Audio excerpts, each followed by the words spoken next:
The Catholic Church is facing scandals and being forced to pay millions of dollars. In the 1980s and 90s, the press reported crimes that seemed inconceivable. Sins of the fathers. Case after case of alleged sexual misconduct. Committed by Catholic priests and covered up by bishops. The bishop was warned about Cost's behavior, but kept moving him around. In 2002, revelations reached a crescendo. Sparked by the release of thousands of pages of documents. You are a filthy pig. Responding to the crisis, America's bishops enacted reforms and made a promise. To bring an end to sexual abuse in the church. More than a decade later, new disclosures continue to make headlines. Some priests have faced consequences, but what about the bishops who covered up their crimes?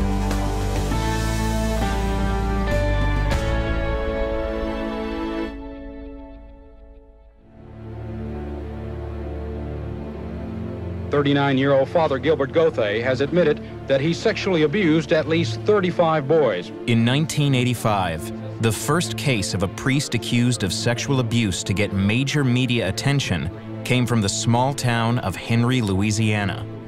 Nearly as shocking as the charges was the fact that church leaders had heard allegations for years. In sworn statements, the head of the local diocese, Bishop Jared Fry, has admitted learning about a child molestation involving Father Gothay 10 years ago. An article about the Gothay case caught the attention of Barbara Blaine, a devout Catholic who says she had been abused starting at age 13 by her parish priest, Father Chet Warren. That abuse was happening during the time that I was growing up and discovering who I am as a person. So the whole coloring of my psyche was that I was evil and made this good holy priest sin. At age 29, Barbara reported Father Warren to officials in her diocese, all the way up to the bishop. But over the next few years, her frustration grew as Warren remained in ministry. Those church officials were clearly not helping. They were only making matters worse for me. And so I thought, I'll just find some other victims. We can research this and educate ourselves, and we'll figure this out. Although Warren has denied wrongdoing, 7 more women would make allegations against him before he was suspended from ministry in 1993. By that time, Barbara Blaine's network of victims had grown into the hundreds and taken the name SNAP. Survivors Network for those abused by priests. As you were. Exactly. In the early to mid-90s, the way our movement grew was by these talk shows. Every time one of the shows aired, more victims would contact us. How the Catholic Church kept these confessions silent for so long, despite reports from 3 states. As more scandals broke, it became clear the problem was often not just crime, but cover-up. Every bishop is the ruler of his own diocese and reports only directly to the Pope. And so every bishop was following his own policy. Some were more proactive, some were completely negligent, and some were criminal in that they were covering up known abusers and failing to report them to law enforcement. When people come forward to the bishops to tell them about how they've been abused, it's more like, well, call my attorney. And SNAP encouraged people contacting lawyers, people contacting prosecutors. Above all, their aim was to get potential molesters out of ministry. It was a task made more difficult by the fact that the church's monetary settlements usually came with confidentiality agreements. That prevented anyone ever knowing how bad it was inside the church, which is what they were just trying to prevent the secrets from getting out. As a young priest at the Vatican Embassy in Washington, D.C., Thomas Doyle had co-authored a report in 1985 that warned sexual abuse cases were probably the single most serious and far-reaching problem facing our church today. And that was nearly 17 years before the earthquake that hit Boston in early 2002. John Gagan is accused of molesting and raping boys as young as 4 years old over a period of 34 years. But documents uncovered by the Boston Globe suggest church officials covered up Gagan's crimes. The documents showed that there were people trying to alert high church officials and were often just ignored. What's more, Father Gagan and other accused priests had been protected by Boston's Cardinal, Bernard Law, once called the most powerful Catholic in America. By the time the U.S. bishops arrived in Dallas for their annual spring assembly, they faced media scrutiny like never before. A 3-month investigation by the Dallas Morning News reports nearly 2/3 of bishops protected priests accused of sexual abuse and allowed them to keep working over the past several decades. The leaders of the church devoted their entire agenda to the sex abuse crisis. There was really no other topic that was worthy of our attention. The church is lucky to have had Bishop Wilton Gregory leading the bishops at that moment. He got it. The bishops deliberated over a set of reforms that would go further than any they had passed to date. It would be dubbed the Charter for the Protection of Children and Young People, and it generated heated debate. It was controversial for the bishops to say, we must report to law enforcement. I have gotten plenty of letters accusing priests with no reasonableness at all. It was controversial for them to say zero tolerance. We have to come to a standard not of zero tolerance, but a standard of forgiveness. And not every bishop agreed with every jot and tittle, but we did agree that we would do it and we would do it together. The final charter included a zero-tolerance policy, a promise to report to public authorities allegations of sexual abuse of minors, and a commitment to transparency and openness. 239 yes, 13 no, no abstentions. The action item passes. To ensure that dioceses implemented the new policies, Bishop Gregory appointed a National Review Board made up of lay Catholics and chaired by Oklahoma's governor, Frank Keating. We were not just a showboat. We were not a bunch of Catholics selected to try to cover up and to avoid. Arguably, they are obstructing justice, or arguably they also are accessories to the crime. But in the months that followed, Keating found some church leaders still clung to secrecy. In Los Angeles, home to the largest archdiocese in America, Cardinal Roger Mahoney was fighting a pitched legal battle to keep personnel records of accused priests out of the hands of prosecutors. The DA at the time in Los Angeles called me, who was a Catholic, by the way, and he said, I need your help because they're shutting us off. They're not giving us access to anything. I said, what? I mean, there ought to be transparency. That's what the bishops want. But that was not the behavior of some of the bishops, which, quite truthfully, for me as a Catholic layman, was stunning and unforgivable.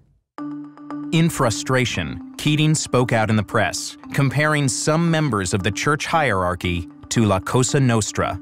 Facing threats of his ouster, Keating resigned, but says he made a parting request of Bishop Gregory. That you all will continue what you are doing to address these problems, clean them up, and make sure that you drive a stake through the heart of that misbehavior.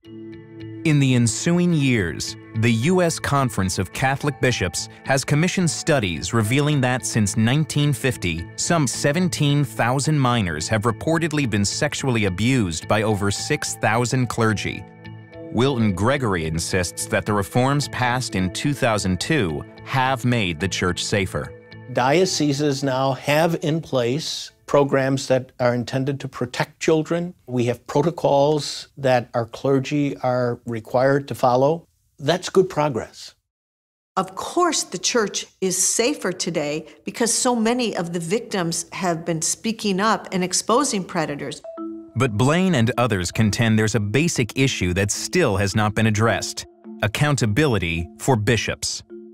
The people who are in positions of authority, who allowed this to go on and who have covered up the sex crimes, are still in those positions. The bottom line is that there are consequences for priests who abuse. There are no consequences, or there have been none, from the Vatican for bishops who have in any way enabled that abuse. I truly regret. Case in point, Kansas City Bishop Robert Finn. Although he was convicted in court for failing to report a priest who took pornographic photos of young girls, Finn is still bishop today. And even Cardinal Bernard Law, who resigned as head of the Boston Archdiocese after mishandling sex abuse cases, went on to preside over one of Rome's most important churches and remained on a Vatican committee that handled cases of sexual abuse. Some people said, gee, what a relief for him. He didn't have to clean up the mess he made. He got to move on to Rome. To date, sex abuse cases have cost the church and its insurers over $3 billion. But especially since 2002, victims have also pressed for the church to turn over its files on accused molesters. In early 2013, the Archdiocese of Los Angeles released thousands of pages, revealing that in the 1980s, Cardinal Mahoney and a top aide tried to shield admitted sex abusers from law enforcement. This was clearly a cover-up on the part of Mahoney. This was shocking material. Since then, thousands more newly released documents have revealed alleged sex crimes and cover-ups, mostly decades old, in Milwaukee, the Twin Cities, Joliet, and Chicago. Pope Francis has promised a new committee will advise him on how to deal with what he's called the shame of the church. For Wilton Gregory, the prolonged struggle to put this crisis in the past brings to mind a teaching of Niccolò Machiavelli. If a prince, if a leader is going to give away 1,000 ducats, he should do it 1 ducat at a time, because people forget. But if he has to slay 1,000 soldiers, he should do it in 1 night, because people forget. The constant revelation, the continual disclosure of bad criminal behavior keeps this issue alive. And it's as though it's a never-ending drama. Barbara Blaine is hoping people won't forget. When a United Nations panel in Switzerland recently subjected Vatican officials to an unprecedented full day of questioning, Blaine was there, with questions of her own. Number one is, are they turning the evidence of sex crimes over to the police? And number two, are they punishing any of the bishops who have enabled and covered up for the sexual predators? If they would do either of those two things, that would give me hope that children will be protected in our church. But they failed to do either one.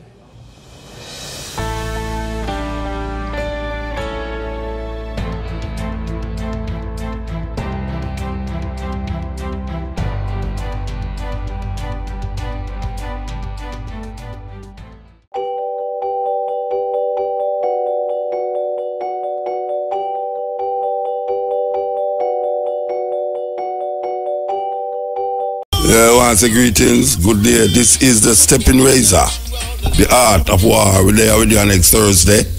We have till 5:45. We have a jam up, pack up vibes are going here so today, but we want, trust me, we want to heal up all the people them who did listen to the program last night, you know, and who did hear Pat Clark presentation. No, me I tell you, it's the first. You know, she do some nice one, you know, but I don't know if it's a arms house when night why the people them love, because the people them kind of love arms house, you know, young. Yeah, man, them love the arms house terrible, but she have a presentation last night on Jamaican roots and culture about Duppy. I'm going to tell you, say, people know me come off at the radio at 2 o'clock, you know. And at 3 o'clock, you know, I left my phone on in case somebody call me for emergency. Yeah. You see when I see what the people them ask me about, I beg to the Rasta. And this, me look for me weight name this morning. Me look for me WhatsApp this morning. And me look for me, what them call it, the internet thing. And me I tell you, the people them say, Mota, trust me. You have to play about that one there today. So me know some people never hear it, and me never usually do it, but guess what? Because of the response slot last night by Pat Clark, we are forced. We were never forced, but the majority say, Mota, play about that something. You have to play it another day. You understand? So when I tell me, say, boy, it scared them. But you talk about scare them bad. Because some of them think that's something me go through as a youth. with old people, because old people have some superstition they were not easy, you know, Rasta. I tell you, old people make old people afraid, you know. And religion make you scared at certain things where you're not supposed to scare that, you know. You know, like if you go in the fridge and take out anything, God will watch you. You know, them way you get nervous, say God will go sin you. All them things the old people tell people, you know, God will go and sin you. But you have some African traditions which very superstitious. Because every country, every nation have them superstition.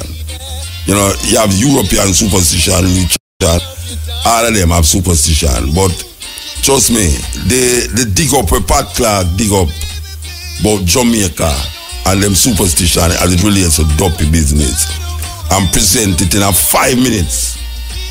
What you present in a 5 minutes, it's amazing, man. So we go and play it forward because we think they deserving of playing in the day when people kind of eye open and you're not so afraid, you're not so frightened. Okay, click it. Yeah, this is the stepping razor. You know, before we go further, unless we forget, because we know we said last time, we say it again, we want to heal up the Charlestown Maroons. Where we want to heal up, we spend, over the weekend we was at the Charlestown Maroon celebration and it was wonderful. And one of the reasons why I really exalted it for 2 days now is that I can see a certain evolution that taking place where them actually invited a Taino representative and she spoke the gathering, and it was wonderful to know that the Tainos it's part of that process of liberation, because you know we have the same enemy. And one cannot forget that IRFM did bring Tainos here at one of those celebrations. I think it was the Marcus Garvey celebration down at Raya Brain, named Ryan Noefe, down at the bottom down there, so yes.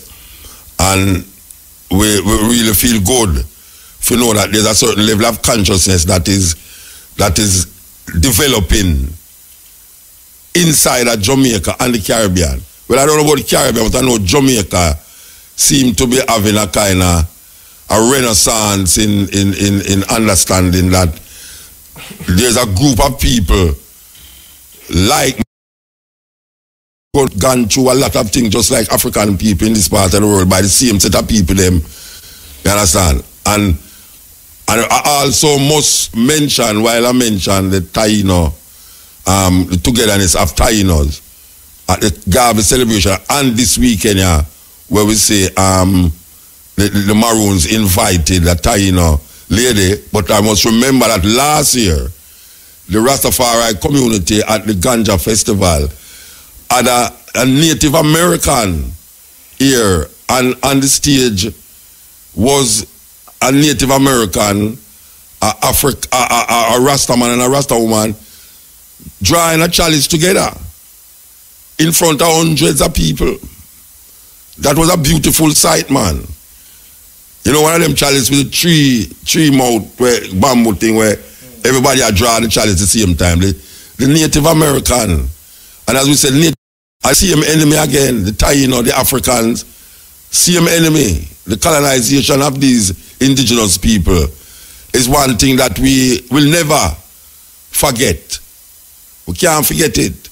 So when we see that it reaches a stage now where ones and ones, especially the Maroons, have really decided that they will invite a representative from the Taino nation. It's very important that we salute that. And I mentioned this last night again, I want to mention it again, that the ministress, I don't like the minister and I deal with woman, you know. The ministress of culture, youth, etc., etc., etc. She have enough portfolios around her there, but she actually said, and she mentioned out of White Mall where the Taino museum is, that they out that area they found a lot of Taino remains and different artifacts. And one of our things was that they are going to widen the road out of that area there. And she's saying that she will not allow them to move that site. They have to build the road around the site. This is what I sat down and hear her say. This minister said that the road is going to build and she will not allow them to destroy that historical site. They will have to build the road around the site. That is wonderful. So we will watch what will happen. Watch what will happen, because we see the Chinese them come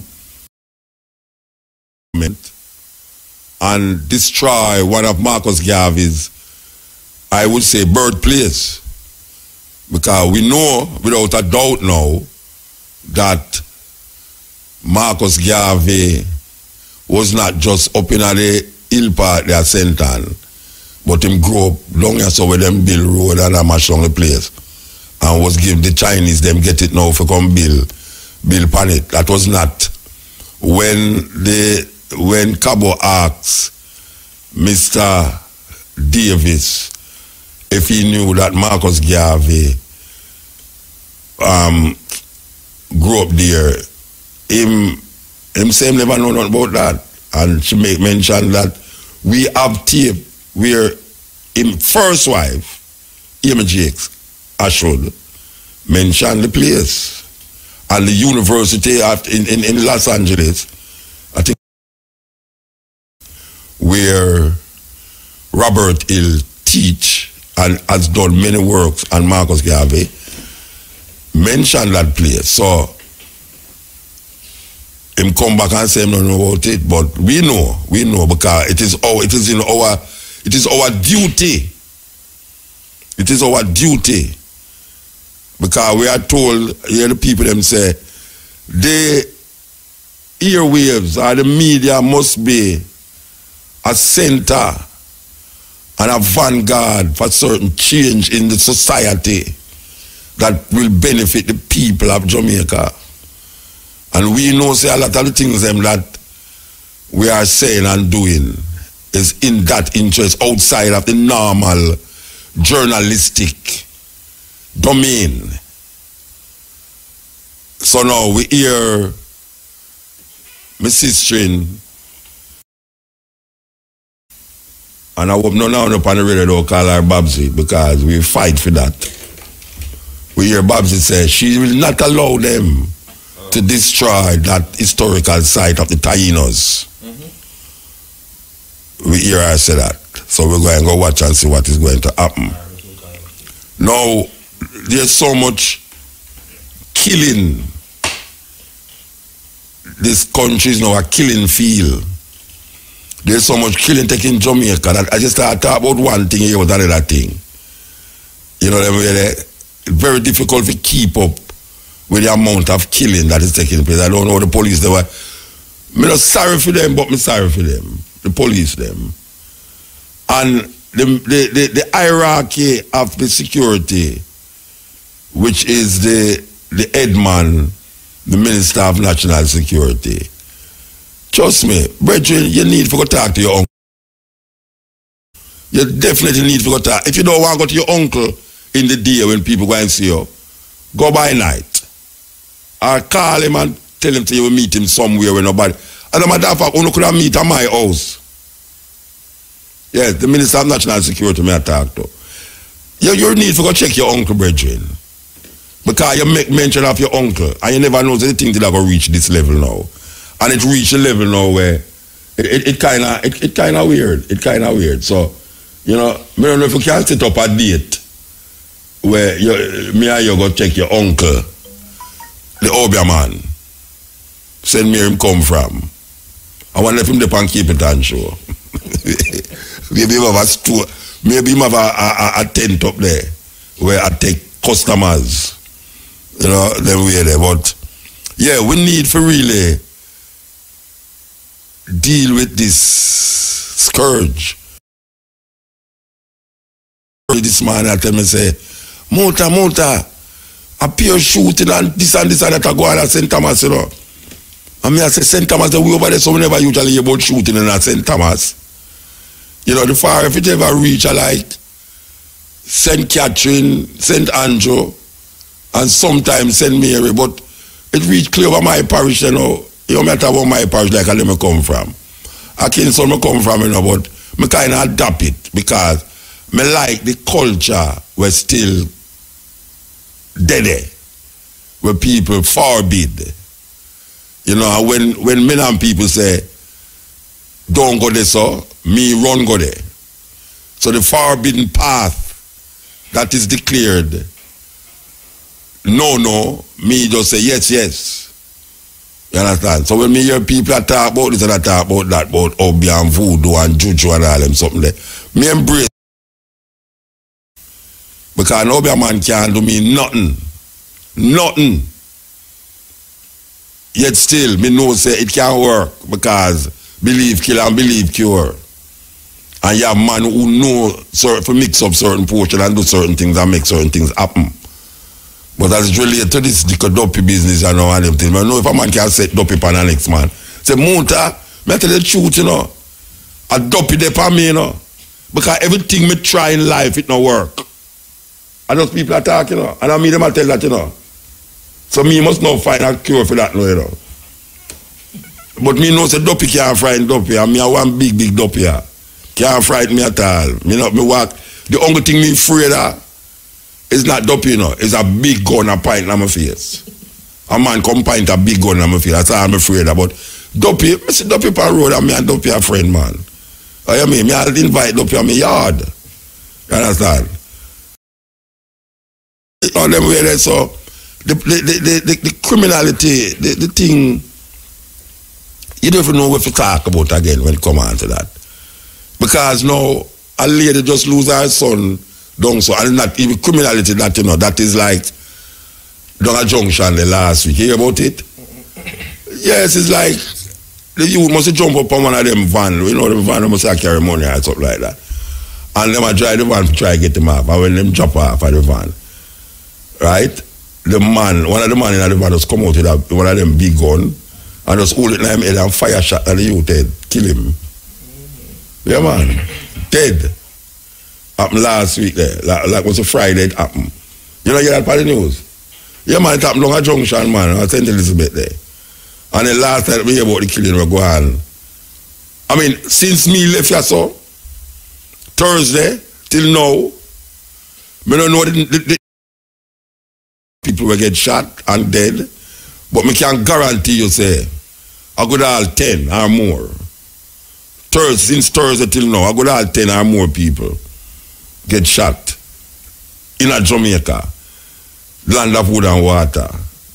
Jamaica land we love. Our one thing, you know, me love the anthem, you know. Me love the anthem, but you see, true them I talk about guidance from above, grant true wisdom from above. That kind of irk me. It irk me because wisdom don't come from above. Wisdom come through experience. Experience teacheth wisdom. It don't come from above. So the one who write it, and we know who write it, we forgive him still because in those days you were so colonized into your Christian ideas and ways that you would have no other choice to do that. But now that we get matured and we understand through experience, we will not say grant true wisdom. Okay, click it. This is the stepping razor. You know, the headline leak last night when we go in, and now we see it blow up on the international news. Another, well, not another now. This one is like a tapa cardinal. This is not like a normal cardinal.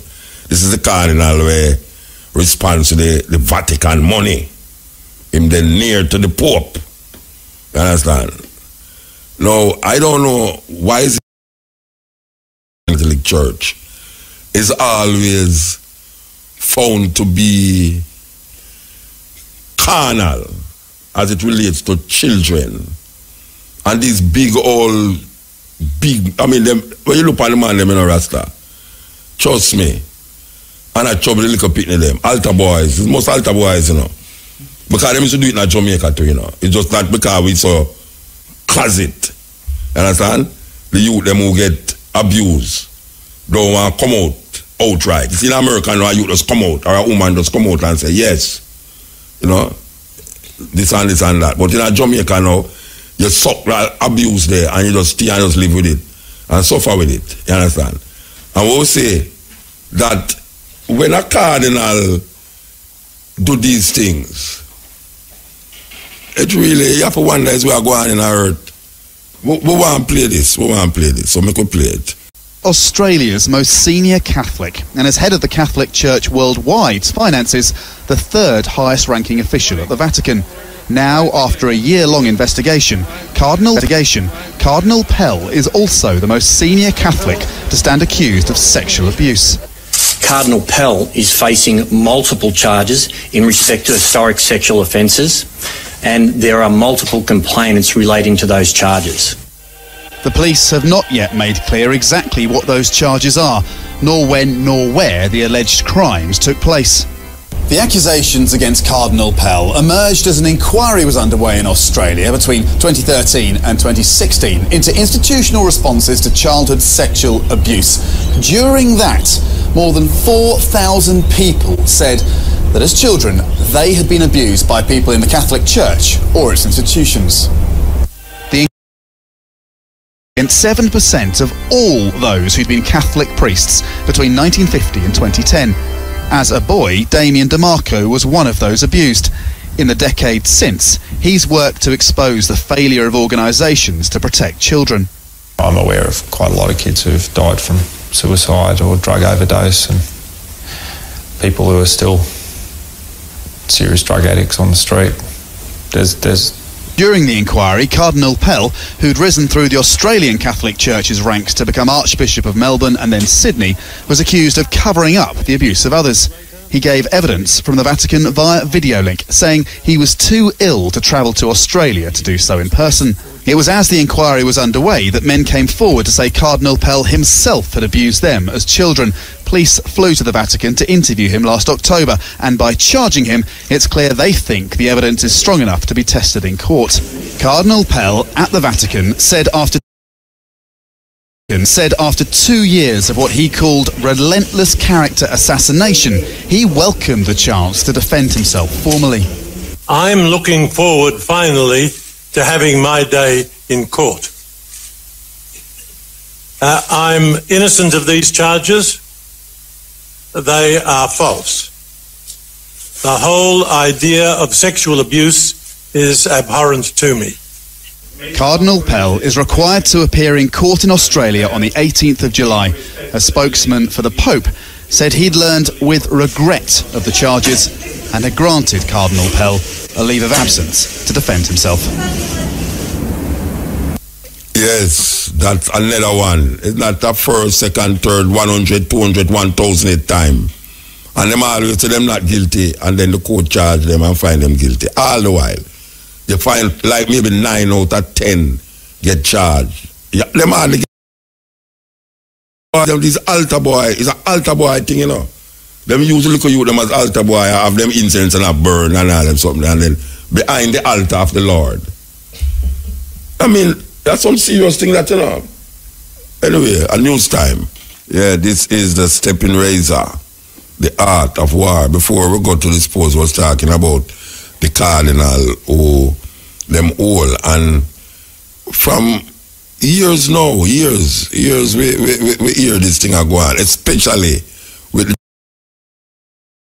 me. I hear about the Moravian thing that I did, and we hear about some other one, but I don't know if anybody ever do any study yet on it, that why is it that it is mostly Roman Catholic priests that is involved in this child abuse thing, you know, it's like carnal abuse from ever since. What is it with the Church of Rome?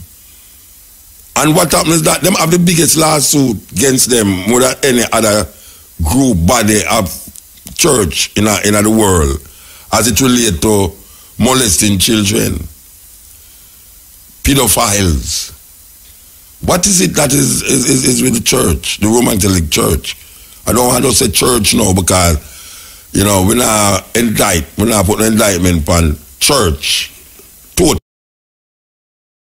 But it would appear that the Roman Catholic Church is the main offenders for this thing. You know, and as we say, it happened in Jamaica too.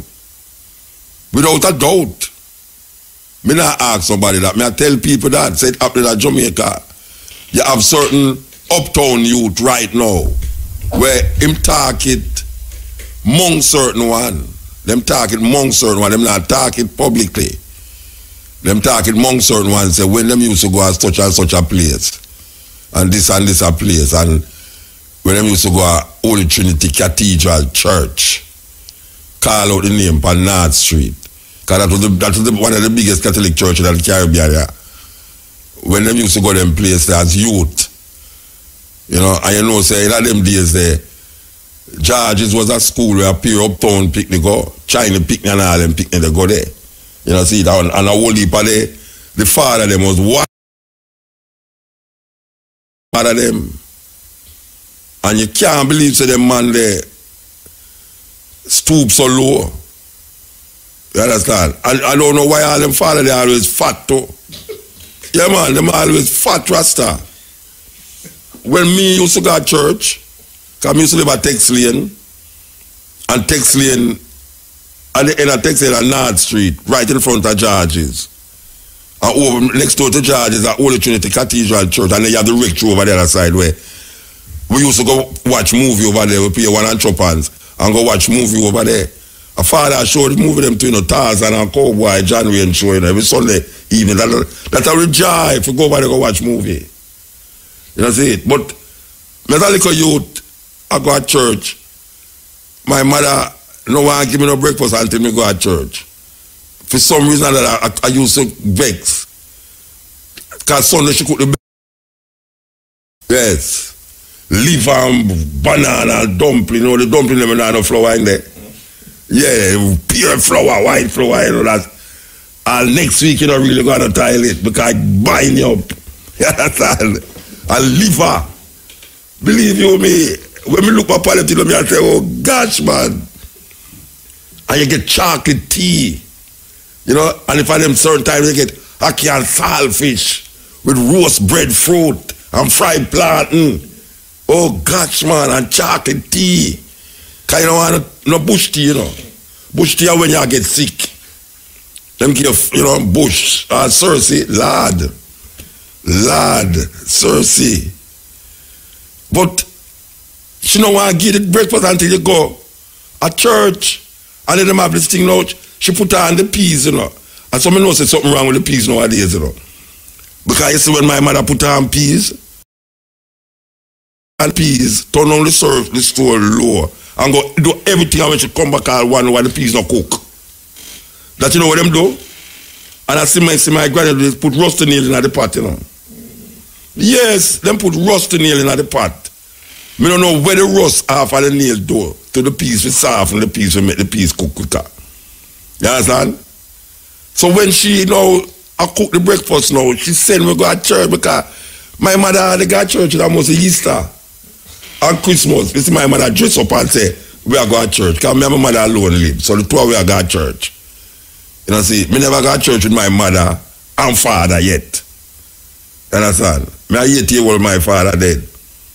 So when we go to church now, they will have this thing named the Eucharist, where you bend down, everybody line up in a row, and Father come and put it by your tongue and say, in the name of the Father and the Son and the Holy Ghost, and put it by your tongue and say, in the name of the Father and the Son and the Holy Ghost, and put it by your tongue. Oh, me eat that. I want to go back for more, but me don't say me can't go back for no more. Because them say the body of Christ that, you know. And the body of Christ. This is the madness, you know, but it's true me attack. This is not no muta ranting, you know. The church actually believes, say, when that go in your body, you know, it turn the body of Jesus, literally. What me say? You eat piece of bread, where Father give you, and put it up, him hold it over your and put it by your tongue. That piece of thing when you put in your mouth become the flesh of Jesus Christ in your body. Can you imagine how much flesh Jesus must have, Rasta? For thousands of people that eat film flesh for thousands, for over 1,000 years now. And film flesh are cannibalism. And film flesh are cannibalism that them are perpetrating at the church, you know. So when we got church now, me when I'm saying about fire, so I'm go and put it on your tongue and you go back and sit down now. And they get to the little altar boy, them come out in a like black and white, frilly thick. I tell you. And then father, them days, them attack language up on it, so we don't understand. And a lot them attack, and I say, okay. Come in interested in that, you know, I think for my breakfast, so I go back, go eat. Yeah, that's like, I don't know about Jesus, nothing. It never put no fear in me. More than I know, say, after I left church, I go eat my breakfast, eat me dinner in the evening. All right, jackpot. You know, I reminisce about me youth days. Look at Texley there. Look at Texley at that street there. And I mean, it's amazing, man. It's amazing. Because them have a little goblet, you know, with wine in it, you know. Now, in the church, you have some church now, like when we used to go to church with my granny when at Jonestown now. Them have a little tray and them put the wine them in a little glass and them send it round. A grape juice, you know, and them send it round and everybody drink. But now, in the Roman Catholic Church, old church, at the father, no father, him name father too, you know. And the Bible say, call no man father, you know. But the younger one father, you have that which is them. All right. Father now, after I'm done, carry around the thing, everybody line up and bow down in front time near the thing. And them give the little thing when them say the flesh of Jesus that now. Him go take now the blood of Jesus now, which is the wine. All right, so him hold up it in the ear because they have a big thing in front of the altar there with the Jesus catch on the thing, so you know, like him crucified, you know, like a marble statue, you know. And him hold up the goblet now. And lock him attacking, I don't know, one rat, you know, I said him could have to kill all those niggas out there. I don't know, him I say, oh, look at those idiot boys and girls.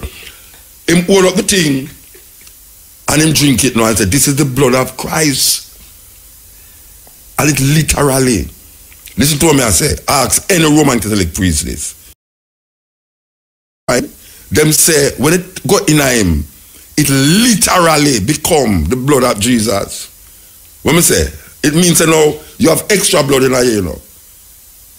And when you eat that flesh there, when you eat that bread there, you know, it become the literal. Now I go look on all a big deacon, like when him name Esputin, him name, the environmentalist churchman, man. Him name? Stop whispering, man. Him name Esputin, man. Me and him there for one television program one night, and half here we attack and we are saying. But tell me something. You really believe, say, when this is a big, educated, responsible man, right? Big in the church, I'm a deacon. And me like how you talk about environmental issues. Me love how him stand up for the rights and just. But when we talk now, you really believe, say, stand up for the rights and just. But when we talk now, you really believe, say, when Father put that something in your belly, Peter is pretty. Yes. May I say, tell me something. You really believe so when Father put that something in your mouth, when it go down in your, it literally, that means say, you have no other flesh in your stomach, you know. That sounds like cannibalism, you know. The man say, well, you know, you have to understand the dynamics of it, what take place in the blood of Jesus and the flesh of Jesus, you know. You have to understand what is taking place. And guess what? Him say, yes, it happened. What happened? Him say, yes, it happened. I mean, I say, my gosh. You know, I mean, these people cause Rasta. Not impersonally, but when we talk about certain things, people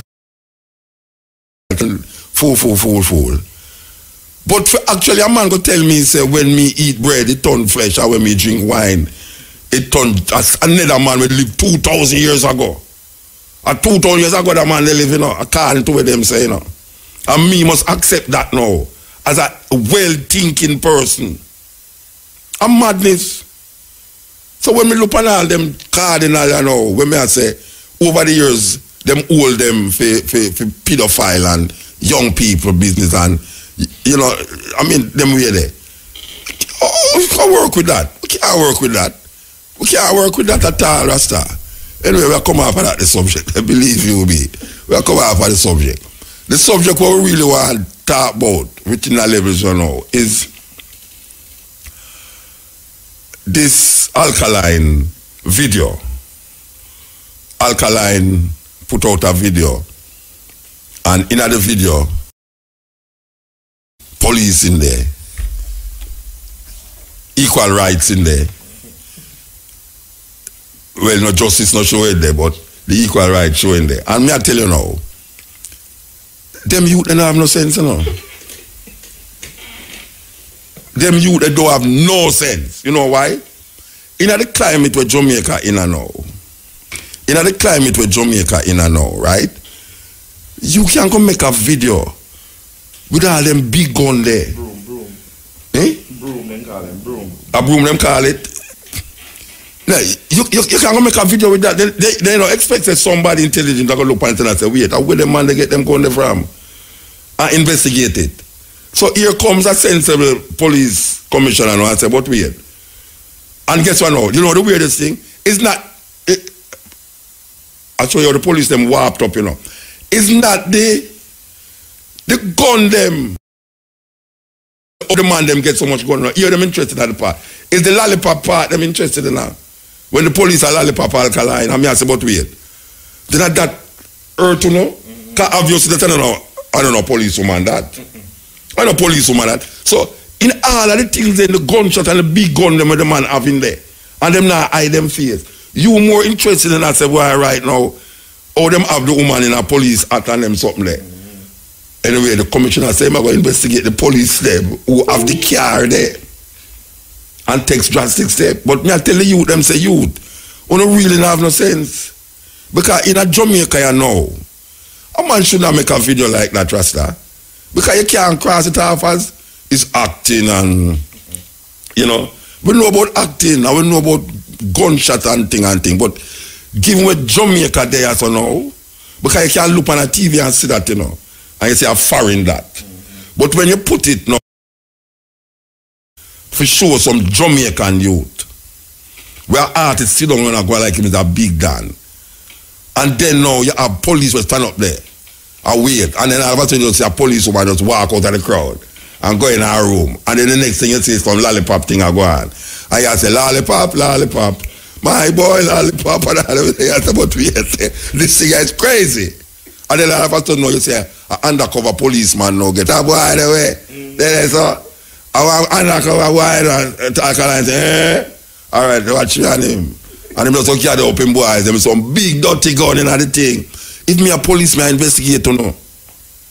If me was a policeman, I investigate or no. Where to get them gun there from? I'm gonna say a props, but you know, police have a way to find out if it's props or not. Because to me, that don't look like props. Them are not props. Which part me can go in a Jamaica? Go rent them thing there. Because I know some people come on my yard, come rent things for video, but African, this and African class and all them thing there. But me don't like know which part me could have go rent them thing there. Them big gun there. Because them thing they are real thing. And them youth they in a trouble. Me I tell you that youth. I mean not only upon listen to the program, I'm not in a trouble. Because all them have to do now is see everybody in that video there. And just say, all right, we are going to check that one there. We're going to put that one there under surveillance, put that one there under surveillance, and we're going to find out now, them gun there, them know which part them gun they come from, you know, the police, them know where the gun them come from. And them know the car, them know which part the car was supposed to there. Which part the car they designated to do that. A joke business. A joke business, Rasta. The youth them just not think. And maybe it could have happened in our next time in Jamaican society, but not now. Jamaica now, nobody know if you make them kind of video there, Rasta. Them man, they make too much money and too much this and that now. If you carry it to the level now where them a talk about a dance hall and, you know, this and this and this and that. We know about dance hall and we don't fight against it. We don't say yes or yes, but it's not now, not now. Not now, brethren. Not now, you see a man with a gun, you know, but when you see a man who you know with a gun on TV, make a total difference, you know. Yeah, man, you can't just imagine me look and see Shamara on the TV now as a police woman in the video. Eh? Would I say weird? No, I'm a producer that. I think she can get more paid than IRFM and PR. You know, see, as a sideline, because the girl say she's an actor. Like the girl say, you know, the girl say she's an actor, and she don't have nothing to do with it. It's just the embarrassment that the police them feel, if you know, say, they make a girl like that.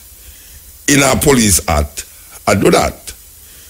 Would I like the most policewoman do that? And the man them round there, I deal with justice. The police them set up there, I deal with I do that. Would I like the most policewoman do that? And the man them round there, I deal with justice. The police them set up there, I deal with justice. So it's not like a, you know, undercover thing. So my message to that is that youth, trust me, make that be a lesson, Rasta. You cannot, in the time of Jamaican history right now, making videos like those. Because you could have talked about it on TV, little more, and well, look at where we can see on video on YouTube and it's a different thing when you see it come from down in the ghetto where you live, where you know, where you can identify the place, identify the people them in there. It's a total different psyche.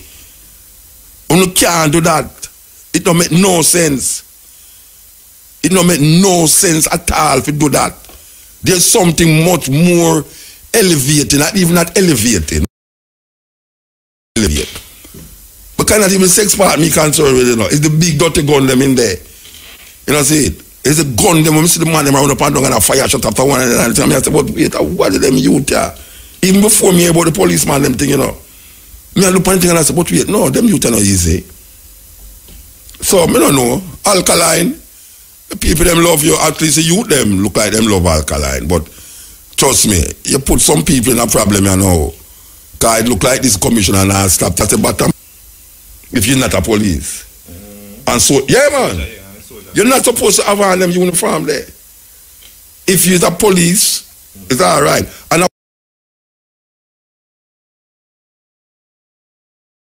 police, them supposed to get authority fit sign off, say, all right, this man one, and I bet you them man they never even know the other part of the video. And the policeman they will set up there like city. This man one, and I bet you them man they never even know the other part of the video. And the policeman they will set up there like city duck. And them get where the duck get. Because them never know say the part where the woman just walk out of the crowd. She not gonna end up in her room and do lollipop, my boy lollipop. Them just set up there. I look at the video and I say, oh my God. If they only knew that would be edited and cut to an next part where them not gonna like. And them really don't like it. Them don't like it. So, message, trust me, youth and youth, it don't make no sense. Them only put a gun thing in our video. It not needed, it not necessary. I mean, you live around it, but you don't need to project it. You know, I mean, if you live around them thing there, it's not something that you want to project. What does it do now to your advancement? More than say you can't say, boy, oh, you know, see. I mean, first make them kind of video there, you know. No, Rasta, it not work out. This is the stepping razor, the art of war. Click it. Yeah, this is the stepping razor, the art. Razor, the art of war. That is what it is. Okay, so Junction talk to the mother of the youth who get killed. Good afternoon. Good afternoon, Muta. Abba was giving me the line out of what took place, even though he wasn't there. But it's your son, right? He is my only son, Muta. You know, say, this is much about the fourth only son lady now where I'm confronted with, where her son meet a final death that way they am. All right. Explain to me what really... First of all, introduce yourself.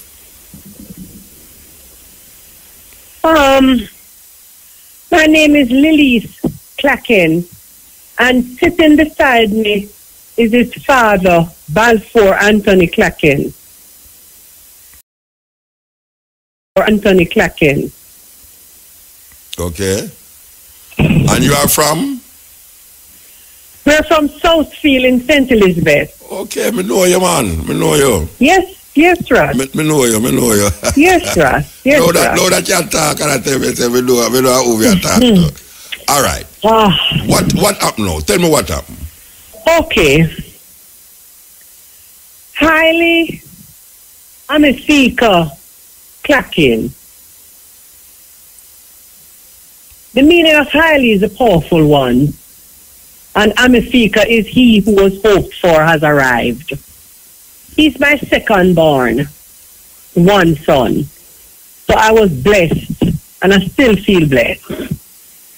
I was in the United States of America Friday evening working, and I got a text message from a good friend of mine who doesn't live too far away from where he was murdered. And when I saw the text message at 5:27 p.m. U.S. time, the text message said, I heard that your son got shot. And I heard that he died. So I'm running up there to check if it's true. Muta, Rasta, I can't tell you how I felt, but I know, say, if I lived that minute when I saw that text, is no I know, say, Jah is and still is. Because my blood pumped in my hand. And when I look at my vein and I saw how it high, I realized, say, if I don't pass out, it's not going to happen again. And I hold on to Jah, you know. Because my one son who is 8 years old, and when I start to scream to Jah and bow down, I saw my grandson Benjamin in front of my face. So I had to hold it. And then I called his father, because I know he would have been from work, who also lived in the United States with me. And when I said to him, you hear anything happen from Jamaica? Because we always think about highly, because he never wanted to migrate with us. So he's my only child who was here, because he said he wanted to give back to Jamaica. So him said, no. And I said, me here saying get shot and dead, you know. And my husband start get crazy. So I say, all right, me go call Junction Police and find out, because as a Justice of the Peace of St. Elizabeth, I know all the police officers at Junction Police Station, because many nights I'm for residents. So my first call, when I saw my phone start to blaze up with lots of people calling, I realized it's true. But I said, let me call the authorities first. So I called Junction Police Station. I identified myself as the Justice Clacken that they know. And I identified my son by his name, Haile Clacken. And I asked for the officer in charge, and they gave me to her. I said to her, such and such, I'm not calling her name now. I heard that an incident happened at Cheapside, and I heard it is my son. I'm asking, because I'm a community leader here. So the police officers in Junction work with us, with the association, so they all know my son and us. So I said to her, kindly, officer, I am in the United States of America now, but please, I am in the United States of America now, but please, this is my cell phone number. I am asked to call me. I did not get a call. I started to see many calls coming into my phone, and so I ran away from work. I told my boss what happened, and I ran away. I drove 1 hour to my home, and then we took the next flight out. I landed in Jamaica, and I stopped first at the Junction Police Station, past the spot that my son was murdered, but I didn't want to see his blood on the ground yet, so I stopped at Junction Police Station. When I stopped at Junction Police Station, I was still trembling because, believe me, I couldn't believe that he's dead. When I went to the station, I said to them, do you have a report? They said they still don't have any official report as yet. With Black River, I said, but the incident happened 1 mile away from the police station. So how come you don't have an official report? She said, based on what happened with the people, okay, I'm going to now forward on to Friday when it happened. So I'll tell you the rest of Saturday, because that's when I arrived. On Friday, I went and I visited. Okay, so when I came home, I heard all kinds of stories. But I know that my son has been diagnosed with bipolar disorder when he was in York University in Toronto studying mass communication and political science, which he managed to graduate with honors. May Jah be praised. So when I came home, my house was full when I entered, and everybody was willing to give me a statement. I said, are you willing to give the police? And they say, important witness that I got. I went to see her. She's in her 80s. I cannot divulge anything else. She said to me, Mrs. Clackin, the guardsman vehicle was parked at the Junction Police Station, Truck Lane. There is a little road past the police station, right next door. On the same building, there's a little road that there's a little plaza that has a photo studio. So she said her car was coming out of the photo studio. Road is a little plaza. It's not really a road. Road that there's a little plaza that has a photo studio. So she said her car was coming out of the photo studio. Road is a little plaza. It's not really a road. But her vehicle was in on the bonnet onto the car. So his feet is on the bonnet, and he stopped and he looked in through the windshield armored vehicle, and then he went on top of the roof of the armored vehicle. She said she saw him stand straight up and held his hand up into the sky, like upward. Then she said to herself, oh my God, this man must be of unsound mind. Something is wrong. But she said the vehicle now started off, and that's when, very fast, and that's when now he went flat on his stomach, and she said he held onto the rail. The rail of the what? The rail of the what? Of the car? The rail of the armored vehicle. So his head is on the same direction that they are going now toward Cheapside. And then another witness came to my home now, and they said they saw the vehicle as if they want to drop him off. Like to let he fall off.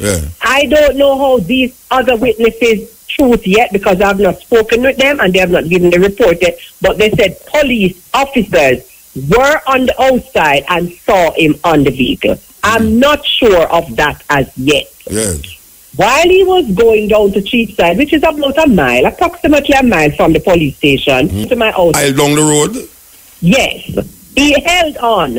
He held on to the rail. But there's a rail in front, it seems. I don't know the armored vehicle. But whatever was there, that is what he was clinging on. Onto it. His father is talking, Muta. He said whatever was there, he was clinging onto it. To keep himself onto the vehicle. Okay.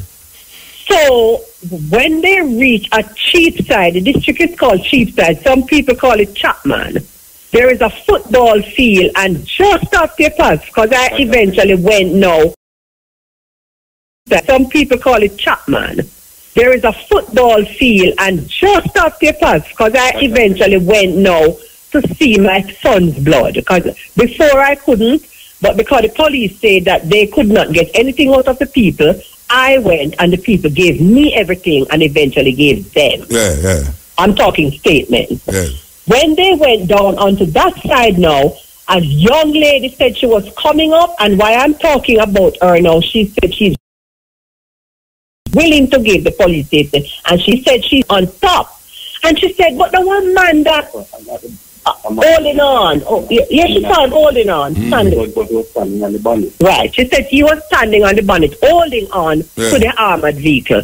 She said she she slowed down and she said she recognized that it is highly. So she said, with her hands shaking, she said she called his sister-in-law who lives nearby in the and she said she recognized that it is highly. So she said, with her hands shaking, she said she called his sister-in-law who lives nearby in the area and said, she called her name and she said, highly is on the guardsman vehicle and I think they're going to shoot him, because at that point now, she said she could see now when the vehicle stopped and she said she saw the passenger armored security came out. That is the one that is to the road. Yes. She said he came out. He was in a white shirt with a long silver gun. She said she could not see Eiley at that time, but he ran around to the front of the vehicle and was talking. She said she couldn't hear what he said to Eiley, but he did not shoot Eiley. The people in the vicinity up and down was shouting out to them now and said, don't kill him, don't kill him, don't kill him. Don't shoot him because he's not so right. I talked to a Cheapside now. The ones who already gave statements said because they heard the controversy, they ran out to see who they were going to shoot now. And this witness told me he saw when the driver came out and he said to somebody from the driver's side came out and said, boy, get up, because Eiley was on his knees, they said, and he said, I apologize, with his hands up. He said, I apologize for my actions. Please do not shoot me. I am going to see my son. His son lived in that direction. His son lived in Little. He said that the driver, or the one who came from the driver's side, told Eiley to get up, boy, off your knee. And when Eiley was slowly getting up and begging for his life, he shot him in his mouth. Him shot him in his mouth. Witness said Eiley fell with his hands in the surrendering position. And him shot him in his mouth. The person who shot my son, the witness said he hit the side of the armored vehicle and it opened. And then he put the gun inside. He said the occupant in that side was trying to come out, and he was a little bit up. When his sister-in-law, who is very shaken now, said to them, because when she reached on the scene now, that's when they were dragging away my son in the back of a service vehicle. The police told me it's a service vehicle. I don't know. She said, who killed my brother-in-law? Who killed my brother-in-law? And she said, one of them beat them chest and said, two of us killed the boy. That's when now,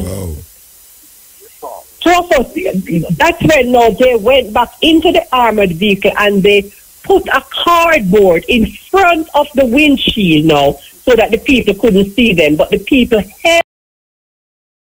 they went back into the armored vehicle and they put a cardboard in front of the windshield now so that the people couldn't see them. But the people held onto the vehicle because they said, you killed the man in cold blood and you cannot leave here.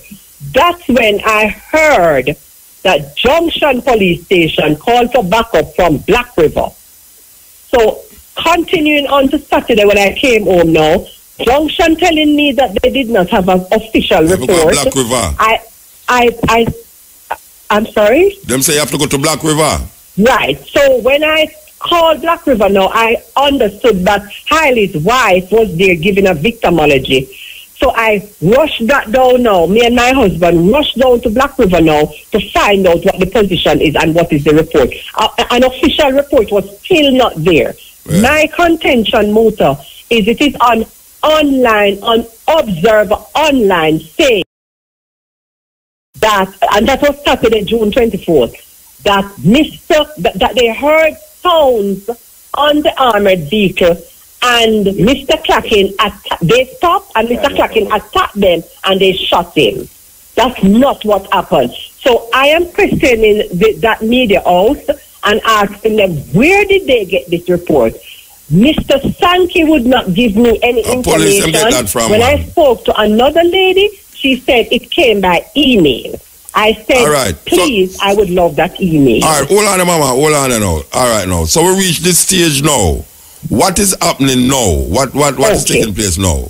I would love to tell you, though, that there are detectives now on the case. I don't know if the eyewitness who saw him go on has been yet interviewed, because I heard that the very next day people came to give statements and nobody was there to take the statement. That's what... At the police station? From the police, yes, at the police station. In memory of my son, I know he was a peacemaker. I know that he would come out of the morgue now and say, Mommy, forgive them. We're doing a memorial walk tomorrow, starting where he boarded the armored vehicle. And then we will walk to the site peacefully, because he was a peacemaker. He's a teacher, he's a husband, he's a friend, he's a son. And the amount of people who came here crying, I don't know how they're going to manage. So I have invited his psychiatrist, which she has agreed to come on the walk with us. And then we will finish at where he was shot, so that we can sensitize the nation, because it's not justice for Isle Clackain. Even though our shirts will say that. We gather at Junction Police Station at 4:30, because it's near to that time in district before 5 o'clock that he was. But the online paper has said. All right, what we need to do now, you see, is that after the march and the police take it serious, you must call me back and let me know what is the development, because there's always something else that is supposed to be said. Yes, sir. You know, I don't know if these, I mean, if you see a man jump by a car that way there, first thing in my drive, I say, wait, is a madman this? Yeah. Me don't really feel like more than just draw a gun and shoot him, but if you actually sit while your friend them come out of the car. To say a word to you. Eh? Yes, sir. I would like to invite his father to say a word to you. Yeah, bless him, yes. My thing, I lost my son, very sad, and another circumstance, it's grievous. And for all his friends and everybody know him, is the person who highly was. He would give away nearly everything. A young man who went to Bethlehem Teachers College, when he came back and he wanted to teach, he decided he was going to make sure he had his teaching certification. Yeah. Although he had an honors degree in political science and communication studies from York University. And he said they met these 3 young men who were in financial straits. Yeah. And he decided he could travel from home, but he kept insisting he wanted to board near to college, so it would be easier. And he took them into his one room. He had a one-room apartment. And the gentleman said highly, gave him the bed, slept on the floor, and gave an extra chair and all. But what I'm saying, the vehicle was right at the police station when he came on. Yeah. Not in the vicinity, right at the police station. Yes. And he boarded in their side. Yes. You can have 3 occupants or 2 sitting in a vehicle and somebody climbing up the windscreen in a white shirt and you don't see him. Yeah, that kind of sound away. And then moved away with him. Yeah. What was their intention? As we said before, you know, we really feel away about it. And as we say again, that as it developed into what you call now the investigation part of it, where we can say, well, this is what them say. Yeah. Because we really would have find out what them are say. And these guys who, I mean, if one come out of the car and already they beside him, there's no reason why another one should come out of the car and go like him are the bad man now and shoot him. Because I'm not happy with how the other one handle it. Yeah, him too soft. Yeah. Yeah. All right, so we have to go. Yeah, so we say, you know, just keep us informed of what take place. I thank you, Muta. Yes, I thank you for hearing mothers who really don't want to bury their only son or even anybody to help us supporting until justice is served in this country. Give thanks, I'm really welcome, and God bless you, Muta. All right, God bless you all the time. Thank you. Yes, another sad story where mother, remember the woman the other day would say, you know, no, Anna, what you say? Death before this other, the other one, you know, and it happen, you know, every day it happen, you know. Whether is, I mean, me can understand if a man say a man jump on your van, and you go get him out. But for actually now, in a front of a police station, so a guy must mad for do that. For a van in front of a police station and you jump on it, and just stand up on the van, so it must mad. So you'd have to go figure and say, but true, them have gun. You see, the thing with gun, you know, it make you feel like you're powerful, you know. It's like a third, I don't know, it's like a second penis. You know, when man have gun, like a second penis, him feel like powerful and all them way there. Me don't understand that. Me don't understand that still. Me don't understand that. This is one thing where me I say, the story where me just hear a while ago, there's no doubt in my mind, say, the youth sick, as can't what the mother say, and him jump on a van, and a man come out of the car and talk to him, or treat him to say, boy, where are the boy, and all the way there.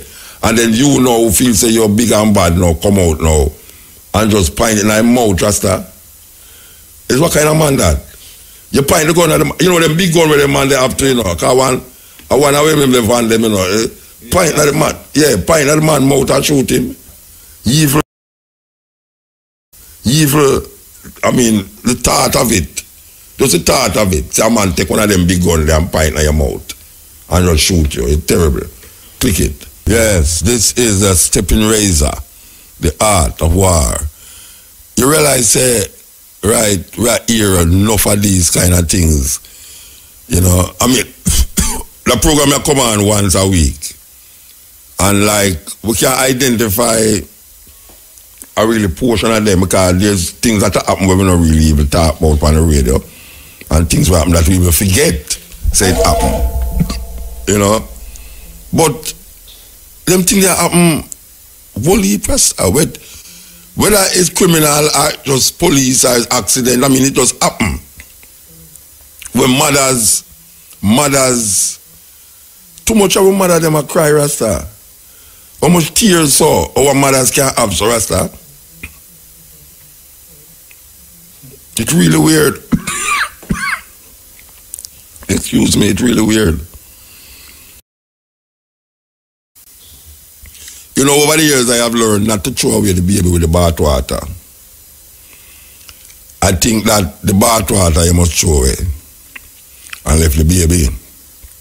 And I've also learned too that you don't kill the messenger because you don't like the message. But you can kill the messenger and hold on the message. Damian Crawford is a very intelligent youth. But him chat some weird things sometimes. But can you imagine now, may I listen to Damian Crawford from my lady YouTube, not YouTube, Facebook. And she said, it's a good thing this, you know. I mean, listen to it and I say, you know, say, me need to play this. On Thursday, because I think say the youth are connect. The youth is connecting very strong to certain things, and you hardly see a politician talk the way that him talk. Now there's two clips that we have here. I think one is when him there flanker. Damian Crawford we are talking about, same PNP bridging where them kind of throw it outside so. Don't know, maybe him still have the time. He must in him 30s, maybe have time to turn Prime Minister. Because the door open now, you know. The door open.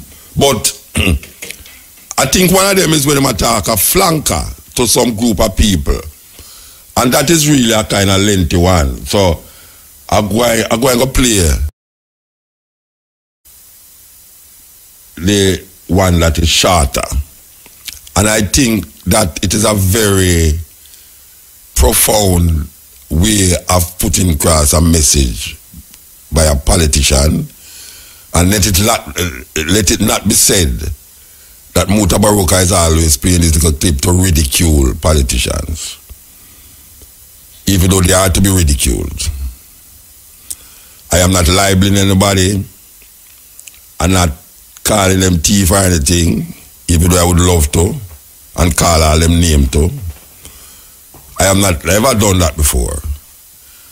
I have told them, including when him ball out about dirty labor right and cardboard comrade, plywood comrade, I have keep ramming it in and ram it in. But here one now, this one we're going to play now. Positive for Damien because a youth, him intelligent, and him talk the language of the people. In this way we are going to play. So without further ado, we want to play this clip. Tell anybody who know Damien Crawford say, Mota, I play a clip by you where for once him not say against you. Oh yeah. For once him not talk against you. So we're going to play the clip. Listen keenly. And we are talking about the youth them in the area them where I talk about. We want to listen to Damien Crawford, a youth who aspired to be a great person in Jamaica. Listen to this. Yeah, use the youth. So that's all now. When you make one man make money, the community, how crime might appear. Everybody. Have you ever seen a rich, violent community? You ever seen Jackson said they have a war with Nargut? Or Nargut, Jackson violent, never shoot the taxi. You ever see a place where in a war rich? You tell me which rich community is at war? So how come ask yourself, why is it that no rich community is at war and no warring community is rich? You never ask yourself that. Because the poor love to bad mind the rich and they're not studying them. If I want to play football good, I want to watch Messi and China style. If I want to run fast, I want to watch Bolt and China style. If I want DJ, never watch Alkaline and Vice Cartel and China style. If I want rich, never watch rich people and China style. But the poor now watch rich people and China style. They will watch rich things and try to get it.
If you have a problem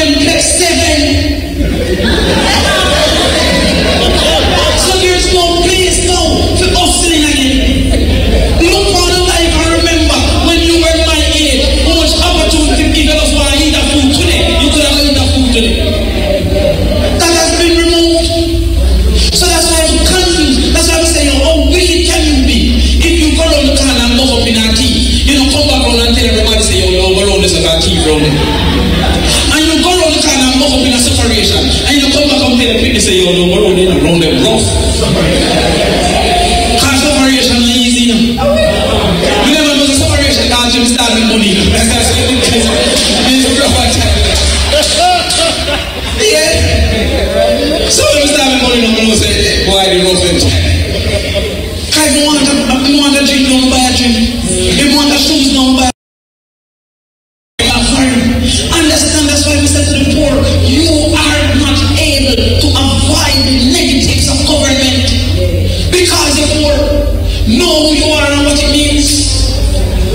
So when time comes now, and here's a Jubilee had a problem with babies were born and them dead at the same time. And then come on TV and say it's because the lady's vagina had a bacteria. So we say, no, so open no lady open not all vagina and have the bacteria.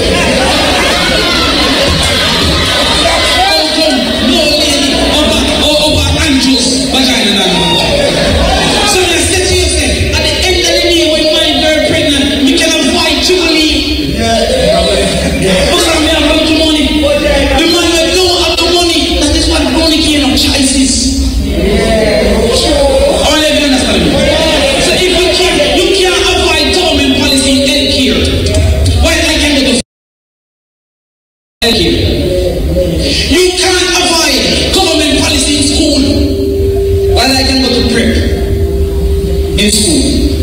So understand now, so we are looking at now, what are the ways that it can make you broke and the negatives of being broke and poor. I'm sure the negative already. You cannot avoid negative policy. So we'll come to the max now. The first thing we're crying is make money don't come in. Crime make money don't come in. No business now go on come there.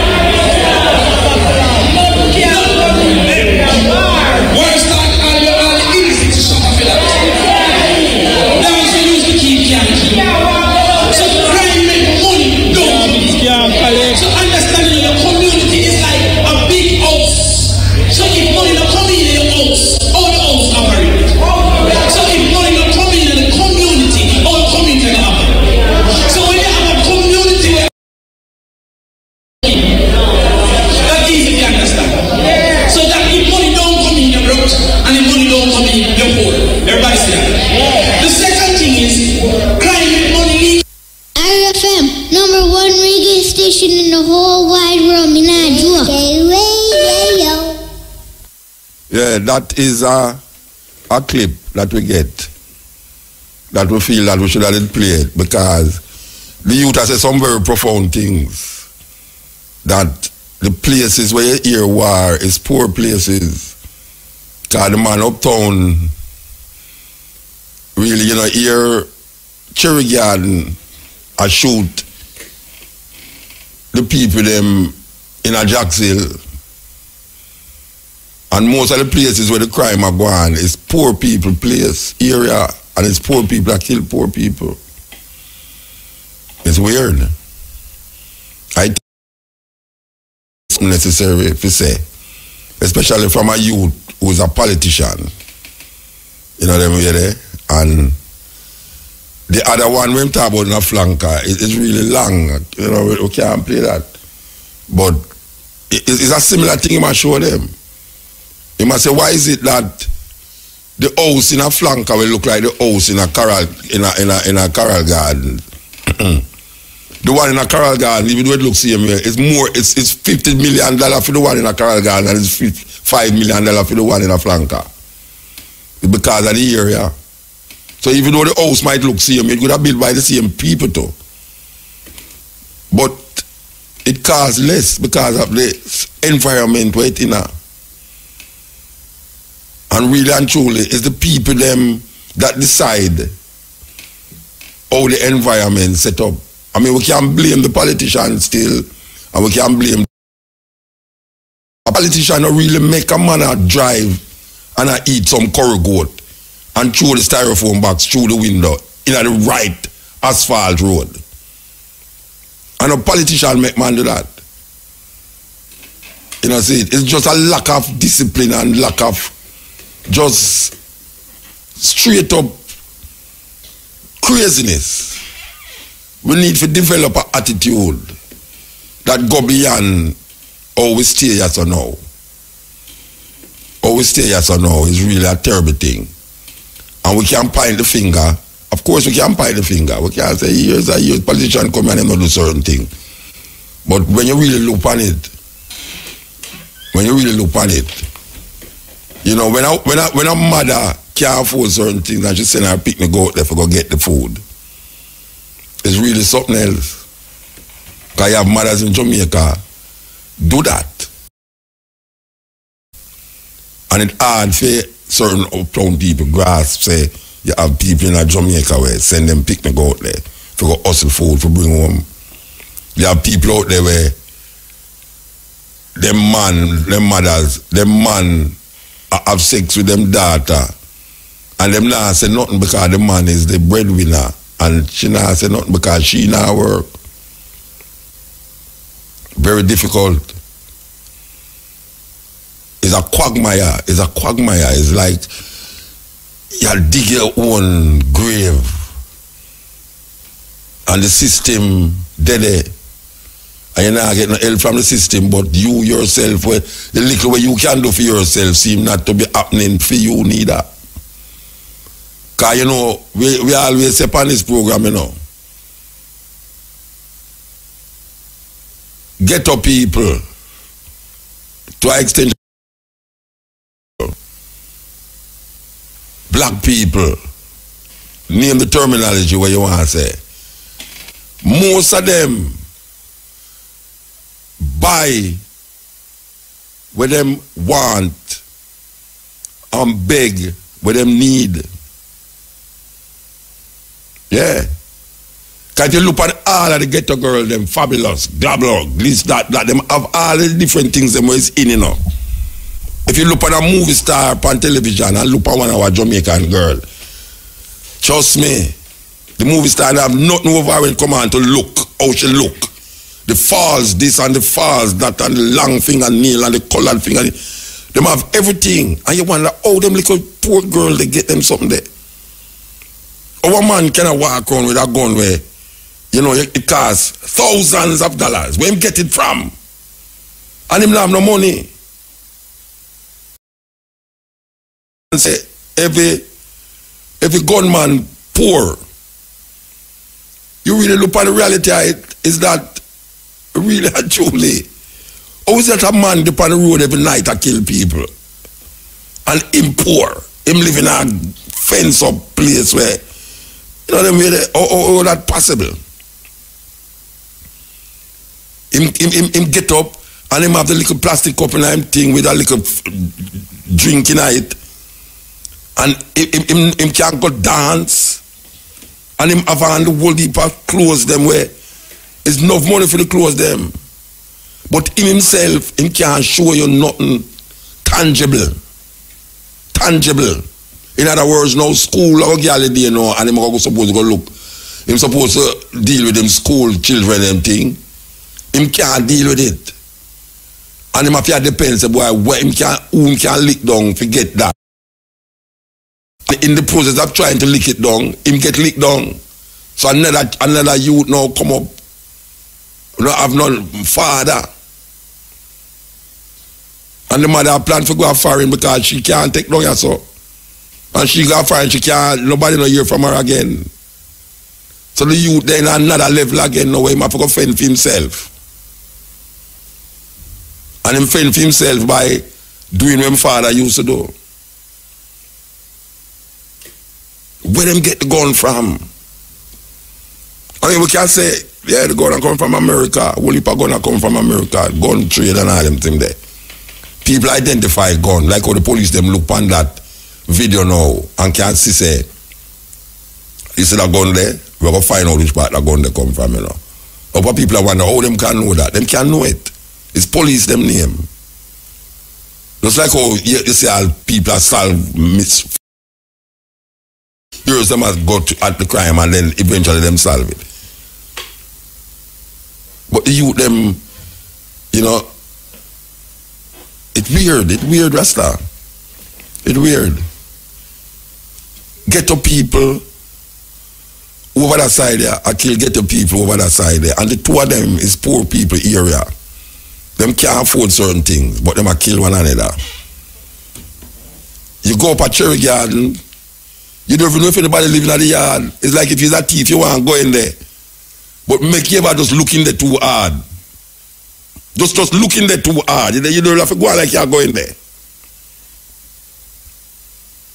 Me experience that already. The first time I walked through Terry Gardens as a Rasta. And me never see nobody do window open door. Helicopter in the top. Helicopter stop me in the road. No car me a talk about no that. A helicopter me a walk down thing and me a knit. Cause me used to knit. And me a knit tam. And me a walk come down the road. And me you there. Me look up in the air. It's a helicopter that I come slow down and I say, what is that you got in your hands? And me have to hold up me and say, you see by the time him say that, you know much window. Me say open. You know, a cherry garden, you know much window, me say open Rasta. Me I say weird. Me think them people are going to work and all them something. So when people just start, you know, so the window behind them just start to go down, so I look, peep. Me have to show the police, me have to hold up me thing in the ear, so and them say I turn it in eagle with some wool, me have it in my hand. And them just fly away and me walk where me go. But me not supposed to in that area there. Me not supposed to in there so. And me I say, you know, see Cherry Garden and Jackson war.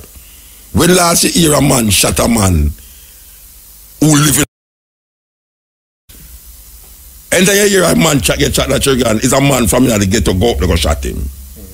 Because a man pay him for go do that. And the money where I pay him just go downstairs, go flax it out. When he flax it, he must go flax it out with him friend them. Him just kill a man and get $10,000 Jamaican dollar, you know, 10,000 Jamaican dollar. Because some man a kill man for that too, you know. A man give him 10,000 Jamaican dollar. And him say, oh, stole love tonight, I am in.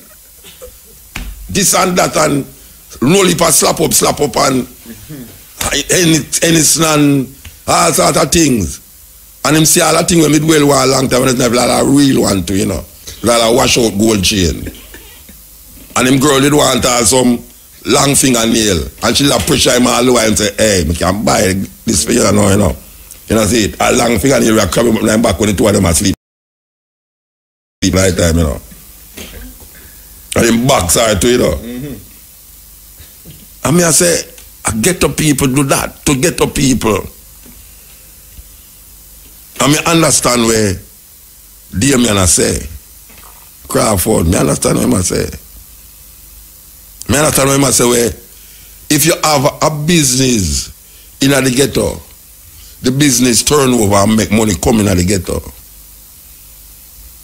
But if you have a funeral every day in the ghetto, it'll take money out of the ghetto. Because how much for bury a man nowadays? How much for bury people? But when my mother did dead, we pay almost about $300,000 for the coffin, and all the things them go around it. That nearly almost $1 million. You understand? And it's when them people there, it's when ghetto people. Oh gosh, man. Oh. Yeah, man, I mean, oh, I'm glass top. Oh, you mean, this and that and you understand? Them a go all the way. So it's all like $1 million. You tell me, say no, say a man have $1 million and him brethren dead. How much you dead in the ghetto every week? How much $1 million that? Eh? How much $1 million a come out for come bury people? It's a strain upon the community. When people dead in the community. We are echo that. We are echo that say how much people dead in the community, how much people dead in a certain area, Spanish Town. The same youth them in the area kill the youth them in the area. And the youth them have to get buried. The parents have to bury the youth them, so they have to get the money from somewhere. That means it will make the community get poorer and out, then we are coming in. What you really need is the money to come in, you know. Because even if a man go, they go juke down a man, you know, and get him money, you know. him go buy some things that don't have no significance, nothing. No significance at all. Him don't have no, him don't have no, him don't have no thinking. If you say, all right, you know something, even though school time far now and clear September, I got jokes this and budong that. Him say, oh, that come that to take care of itself, man. I can't bother, what you talk about? And the daughter pressure him, say she want a blonde earwig because she see that on TV. And a long time she didn't want one because her friend along the road had two. You know what I'm saying? And she'll look on everybody on TV. She'll look on the fluffy diva them. I don't know, so the fluffy diva them get fluffy not by natural means. You know what I'm saying? Some people, when we look at them on TV, I say, no, this is not serious.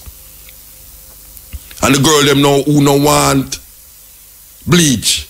A powder them face will look white. Because I see them on TV, I see them.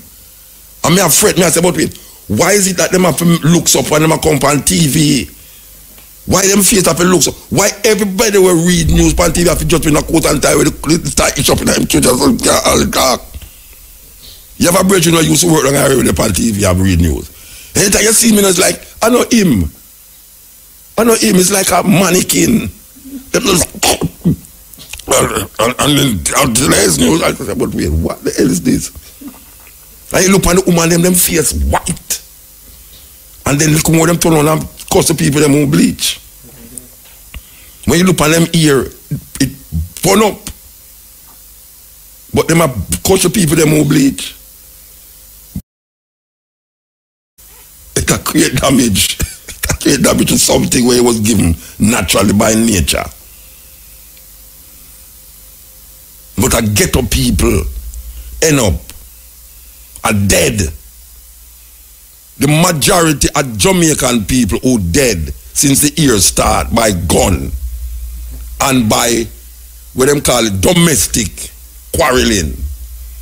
And the children them, it's poor people. Poor people. And money are run in the community, but it's not in the community to build up and defend the community. It's there for flats. Eh? Yeah, so you see a girl come out there. May I tell you, man? Me see some woman have some clothes that I know say it's expensive, you know. Them have on, you know. Because them have on a panty and a brassiere, it look like their clothes. And you know, so when you look on that, you know, you say, yes, if you go up on all Fifth Avenue and see them thing there in a certain store, it's expensive. You say, where them get that from? Because you know what them do? The last money where them have, them take it and buy that. Them don't want, them don't need that, you know, them just want that. But you see, what them need now is like school fee for them picnic and for go buy books. You them say, Lord God, the government wicked, you see, the books them gone up now. You understand? And them take them money and buy some unnecessary things. So I'm not leave the conversation any longer. I just say, we really have to take a stock. We can't blame that far. But then we have a responsibility. Just like we are telling the artists them, say the artists have a responsibility. There's no need for make video like when me see Alkaline make. There's no need to do that. They make millions. Literally. You don't need to do that. You know, see, because you see him when I go turn on and I go apologize. Because after you say you're a bad boy. Me a bad man, you know. Oh, me a road boy, I cost the most bad with that thing there. You go hear see a policeman and tell you that, no, you're going to just get quiet. No, you say, boy, right now, you want to never reach to mean nothing, you know. We want to apologize to anybody who feel any way. You think me I go talk something on the radio, you have to know. And then now, me have to go turn on and make police come hold on for me now for come say. Me have to go apologize. The only thing me supposed to apologize for if it's a bad word fly out of my mouth. You understand? But me not supposed to apologize now for talk about, oh, you see all the man for don't shoot all the while. You know, the law, sir. A time to click it. Click it. Yeah, this is the stepping razor, the art of war. You know, I'm a brethren sit down here and talk, and I say no, because really and truly, out there, think about this. a youth a go school, high school, he might go high school. Where the hell a youth get a cell phone with value of $50,000? Our youth a go school. The parents them. Me not how the parents them know where can fly go up here so and fly go around this and just give him pick me a phone for $50,000. I talk about all the parents now who are struggling to find the school fee, where is a terrible thing. It's a burden upon parents now for pay school fee and buy book. You ever look and sit down and say your son or your daughter bring a phone in the house where it's a much better phone than what you have. And if you go in at the store, go check the phone, it costs over $20,000, $30,000, $40,000, $50,000. Where the hell you... We talk about a phone now, you know. Because we can't talk about the gun. Where the hell you a 16-year-old you get a big gun from? We can't talk about that. But me ask the question to a youth who have a youth. Because really I choose a youth to have youth now. And we are talking about ghetto people.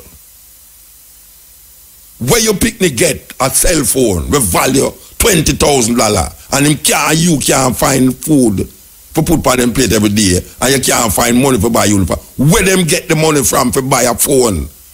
If them buy it. Because you have to ask that too. Did they actually buy the phone? So you have to question your picnic now. Sharon, where you get the phone from? Because I'm looking at a store that day, I go to a digital company that day, and I love the phone and I see you with one. And them say $40,000 for my phone, for the phone. Where you get it from? You're not surprised. You're not shocked for find say your picnic. No legit. When it come on to a cell phone. Because you see when him amongst him friend them and him turn on the phone. And you see all the things that with them Instagram and them just like all me. So now when me just go on Instagram, now I feel excited. But now me I realize if it make any sense because me I see some things on it now where me I tell you what the hell me I look for. This what it is. You know see, come never know them things they on the Instagram. But when them turn on the phone in front of them friend and say, watch out. You know, and the friend say, why you have one of them phone to do? Samsung, this, that. It's not just a Samsung, you know. It's a Samsung, some 4, some 5, some 6, some 7, some 8. It's a big thing, you know. A phone has status now in a Jamaica, you know. Yeah, man. Phone has status in a Jamaica, Rasta. Because people will hold you up. You remember the youth? That's a JC youth. When the man kill him because he never want to give him the phone. That means the phone is a status in a Jamaica, just like one man have a Mercedes Benz, is a status. Phone among certain youth, it's a status.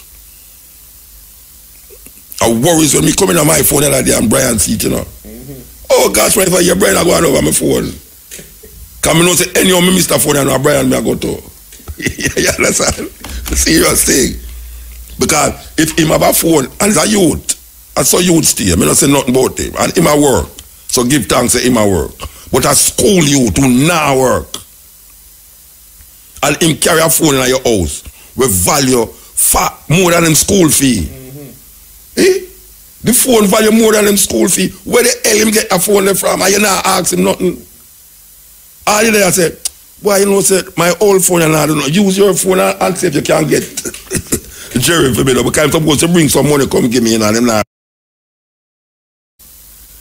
And him just I say, hey Jerry, you know, I bring the money, come give me. How you deal with? You understand? And your picnic just take back the phone from you and just gone and friend and go show off with it. Terrible thing we find ourselves in that. This is the stepping razor. I'd like to have a word with Muta, you know. Is he anywhere nearby there? Why? Why you there? When we're not up on the radio, you ain't enough long talking. So, hey, no, tell me, man. Not talk to you, tell me. How you doing? I treat I know you have when I talk. Right. I true me love you.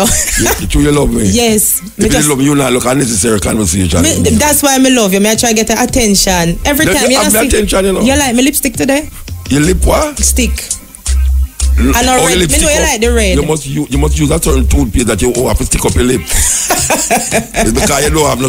But my lip not nothing to do with toothpaste. Me not brush my lip. No, but it's the lipstick because it's gummy. Well, they're not literally sticking together, Muta. I just thought you'd like you the look shape nice today. though. Thank you. I like how you're gone up there, so. Yeah, I've got my afro now. How far is you that? No, I'm my ear. Oh, because the other day she have her locks. Yeah, you know, the fall locks. That's a fall. That's why I don't know when she real and when she don't fall. You know, you can't tell woman nowadays. Well, you can know this are the real ear and me look good same way. No, you look better with that. Thank you. Than your false locks. But me not have to wear it. I just style. You don't know woman turn already. You're good here. The lipstick, the whole thing. Your lips look nice and your head look nice. And you look nice. Alright, me have your attention now. Me just didn't want that, so. No, man, you look nice, man. Thank you very much. You have no doubt about it. You look nice. You must know, Muta, when I don't see you, I think about you. And when you see me, what you do? Me still think about you. I want to talk to you and them something there. I hope when we reach the heaven, you are up there. I hope so too. And I hope I reach there. You will. Because now I try to figure out if we're not going to heaven, I go to the next up there. Later. Alright, that's the full 100 in music news, guys. It came to you courtesy of Burger King. Taste rolls your way. Remember to check out irfm.net/ebuzz for more music news details. You can also check out live at 5:45 for Entertainment Spotlight. Yeah, this is the Stepping Razor, the art of war. I was given a post as I have to say, follow me on Instagram at Real Mutabaruka. Last week, them set me up with this, you know. And them insist that I will be a better man if I have Instagram. And I will earn more money. But I have an Instagram, what them call it, page? Okay, so for those of you who love follow people out there, follow me on Instagram at Real Mutabaruka. So, alright now. So this is a request I will get from last night where Pat Clark do this thing on Jamaican folklores. And it take off. May I tell you, it take off. It is up on YouTube. Trust me, I had 50,000 between last night and tonight. So here goes. Welcome to Jamaican Roots and Culture. I'm Pat Clark. Superstitions govern many aspects of Jamaican life. Not surprisingly, the cultural influence most often cited is African. What may be unrecognized, however, is that the era with the strongest retentions surrounds death and include burial practices. Most of those fear of the unknown, fear of what happens after death and how it can affect the living. Many of the traditions surrounding death are carried out because it is believed that they will protect those left alive from the wrath of the spirit of the dead, known in Jamaica as the Duppy. If you want to hear Duppy laugh, let me tell you now, come a riverside Sunday morning. Many Jamaicans believe that when a person dies, his soul goes to heaven, but his spirit stays for a while. Wakes or setups are held on the 9th night following the death of a person. Even before someone dies, Jamaicans believe that there are certain omens of death, including the unusual crying of animals and the howling of dogs. If a cock crows inside a house, this is a sign that someone will die. Similarly, the sudden occurrence and abrupt end of a rain shower on a clear day and a loud knock on prison are taken to mean death is imminent. If two people say the same thing at the same time, it means they will die together. It is believed that if you add to a house or cut down an old tree, you must kill a goat or a chicken and shed the blood to prevent the death of someone in the house. If someone dies, all the mirrors in the room of the dead must be covered so as to prevent the reflection of the living from being cast upon the dead. This prevents the living from pining away. Some believe that water and a light must be left on in the room of the dead, and the room must remain unchanged for 9 nights. The water must be emptied each morning. To rid the house of the ghost of the dead person, you can also burn rosemary and scatter rice. Place 10 coffee beans in the room of the dead, and no duppies can enter, as they can. In order for the spirit of the dead not to return and haunt any family member, they must all say goodbye to the corpse, and every child must be lifted and passed over the coffin while its name is being said. No tears are to fall on the body, or the ghost will return to haunt the mourner. The body should also not be kissed, or the teeth of the kisser will rot. Before the coffin leaves the house, the husband or wife of the deceased must put on a piece of black cloth with a white cross made of chalk. This is to be worn for the next 4 to 5 months. Buttons must be removed from the clothes of the dead, and the clothes must be pinned or sewn without knots, or the ghost will return. Pockets must also be sewn up, or the ghost will return and fill them with stones and harm those left alive. If you leave awake, simply touch a person who is to live with you. Do not announce it so that the duppy does not follow you. Walk backwards and turn around 3 times, since duppies walk in a straight line. The body of a dead person must be taken out feet first and through the front door. If the back door is used, the spirit of the dead will not leave the house. As soon as the dead body is taken out of a room, the room must be swept. There are certain superstitions surrounding grave digging and burials. Either one man or an odd number of men should dig the grave. After the digger makes the first dig, he should drink some rum. The grave must be dug east to west and the body placed to face the sun. When filling the grave, the diggers must stand with their backs to the grave and throw dirt in backwards between their legs to prevent the ghost from following them home. A calabash tree should be planted at the head and the foot of the grave. Duppies are said to live in the roots of cotton trees, bamboo thickets, or in abandoned buildings. Can take on the shape of humans or animals and are also able to change themselves into different forms. They can talk, laugh, sing, cook, smoke, and generally do anything a living human can. If you believe you are being followed by a duppy, stop and mark an X on the ground, and since they can only count to 9, they will spend the night trying to count to 10.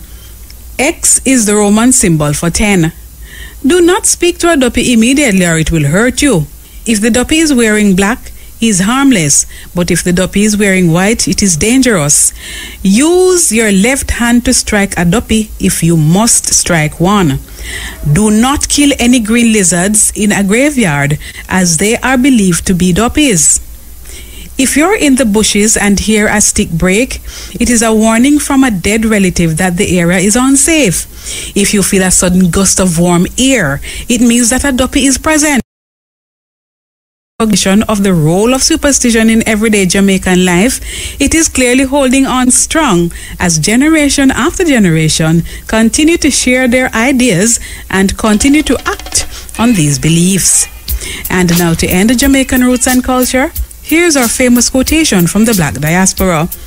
Our nettlesome task is to discover how to organize our strength into compelling power. The words of Martin Luther King Jr. For Jamaican Roots and Culture, I'm Pat Clark. Yeah, this is a stepping raise. I want to welcome to me Instagram boss. Instagram boss dead. Instagram boss dead. Brian? No, the real Insta boss dead. No, we want to welcome the Instagram boss and the female Instagram boss in the studio. I don't know if I'm team finger there, but yes, all right. She take it out. She take it out. That was the drive time, 5 o'clock, top draw dollars, pick 2, pick 3, pick 4, and cash pot draws. Congratulations to all of today's winners. Tune in later at 8:25 for another chance to win in top. Pick 4, lucky 5, and cash pot draws. Okay, before we go to that, we'll talk about duppy. I mean, not me, Pat. Pat did I show you about different belief system. Now, a whole heap of people nowadays that never believe one thing when they hear about duppy. Yet still, a whole heap of people believe, say, anytime them take the Eucharist and drink the wine in the Roman Catholic Church, it become the blood, the flesh and blood of Jesus Christ, literally. So, you know, take it as where you want to take it. A music we're going to play, we're going to take some call. You know them over there, we're going to take some call. We don't want to isolate the people them, but meanwhile, we are waiting for the call, we're going to play this. Step in. Yeah, Muta. Blessed. Yeah, man, I call her. Me, you play one mentor. First mentor. I will sing that one day. Which one of them? The first one? I want to say. Run. Oh, and then Lord Kitchener, Lord Kitchener. You know, I never see the way one of them tune they do. Lord Kitchener. Me don't know. Lord Kitchener. Yeah. Lord Kitchener? Lord Kitchener. Oh, Lord Kitchener. Oh, I don't know, Jamaica ain't come from there. No. Yeah, all man, right. a bad tune them there. Yeah, all right, sir. You know, so I have to bless you up, Muta. You know, so I work, you do, your program a great help, you know. Right. Because, you know, me the report a thing when the basket and them come spray it and the road, me see them fix it, so I have to bless you up, Muta. All right, sir, give thanks. Help, yeah. Yeah, man, how is this? Bless. Right. Yeah, Yeah, blessed Muta. How is this? Yes, man, Milton. First time caller out of Montego Bay. All right, give thanks, man. Yes, man. Muta, you know, say, basically, I want to talk to you about a little program that is happening out here in Montego Bay. That is helping the challenged people them on the street, taking them off the street, bringing them into a, facility. Which part you going to put them when you take them off of the street? No, there are facilities where they keep them. Oh. Right? So there are more one centers that are operating out here in Montego Bay. Okay. It's called Chance Rehabilitation Center. Right? So, yeah, man, definitely, man. So we're out here helping. We have a farming program because I know you're a man who love the farm. Come on, the farming are going. We love it. Same place in Montego Bay here. Okay.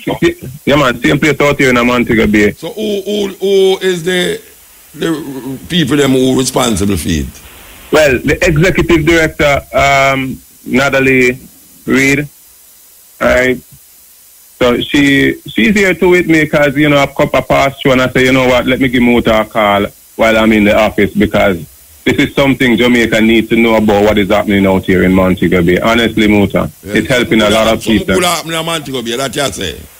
Yes. All right, sir. Give thanks. Give thanks, brother. So, yeah, man, definitely. If she want, I want to talk still no Muta. Yeah, do it quick, do it quick, because the people are waiting on the phone line. Do it quick. Yeah, man, quickly, yeah. Hi, good afternoon, Musa. How are you? Good afternoon. I'm okay. Yes, sir. I'm the founder for Chance Rehabilitation, and I'm having difficulties. And I was just hoping that I can speak to you possibly after we come off the air as well, because I need some strengthening. The program is a wonderful program. We have 75 persons to date. We don't actually take them off the street. They're referred to us. And we're facing a lot of opposition. Of course, as you would know, persons with mental illness, society has kind of written them off. We're in Montego Bay, you put these 70-odd people. We're at 15 Leaders Avenue. Okay. Yeah, and we need some help. We need to let Jamaica know exactly what's going on down here. We need to mention that to the people in Montego Bay who is capable for really lend a helping hand, like the private sectors and those people who really feel that it is very important and necessary to do it. So we are calling upon the people them in a Montego Bay to recognize what the lady say. So how them can contact you. Okay, our office number is 613-7888, and that's 613-7888. And also, just in reference to the calls you had earlier with the family whose son got killed, and he was diagnosed with bipolar, well, those are the kind of persons we're taking care of. So stuff like that doesn't happen. Okay. That's what we're doing. And we're here to educate and to teach them, what the person's targets are. We want to get into the farming so that they can know sustainability. There's so many things. It's a big project, and we want you yourself, Muta, to get involved. I am getting involved right now. Definitely. Thank you, Muta. All right, give thanks, yeah? So Wrap a move, give thanks. Okay. Yes.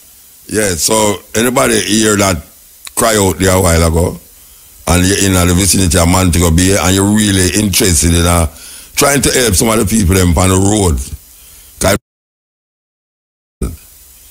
Them need some help, and here some people now come forward to deal with that help. Click it.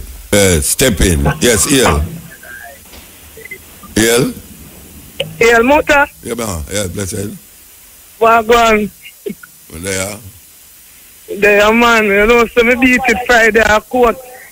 You what? Tenants there. Where's it? The court Friday. For what? With me and the tourist courtesy captain seeing with you, man.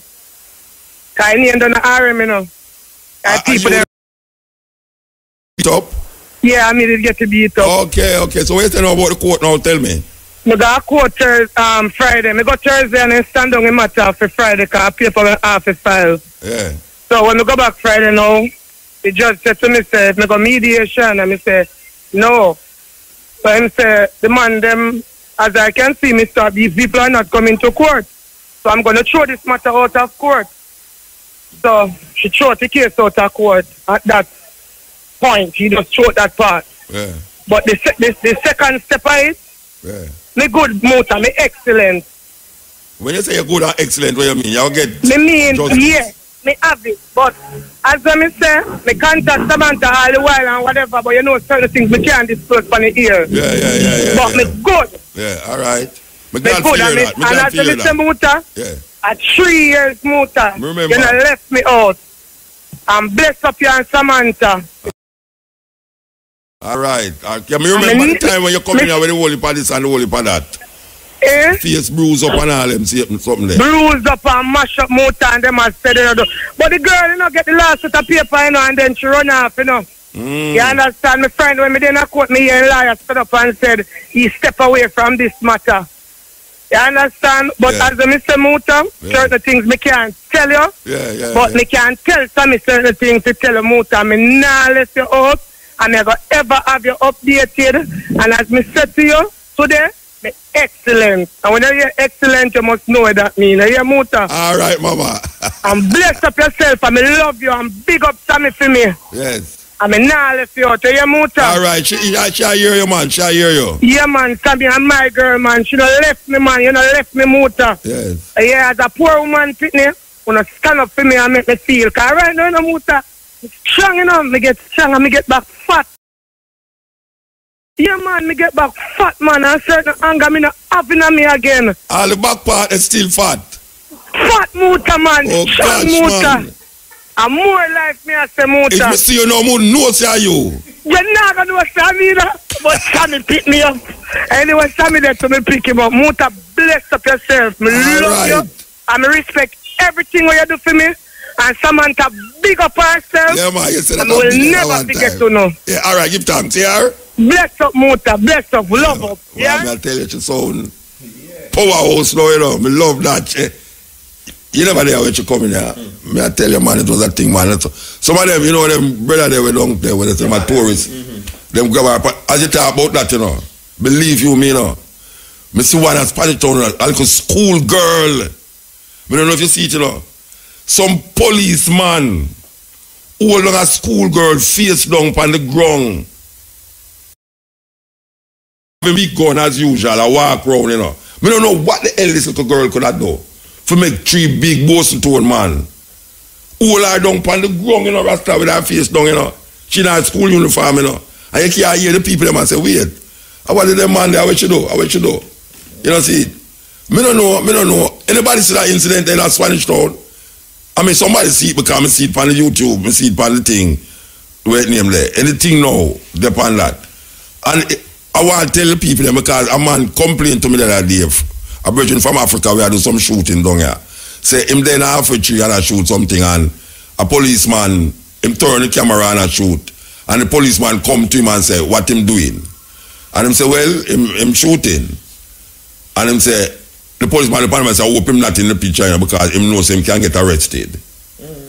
Look here, man. Though, yeah, intimidate my youth, you know. Him intimidate the youth, and the youth tell me. The policeman said, him could arrest him. He said, lie my tell. Policeman can't arrest you, you have camera shoot, this and that shoot. I'm a police. You understand? It's joke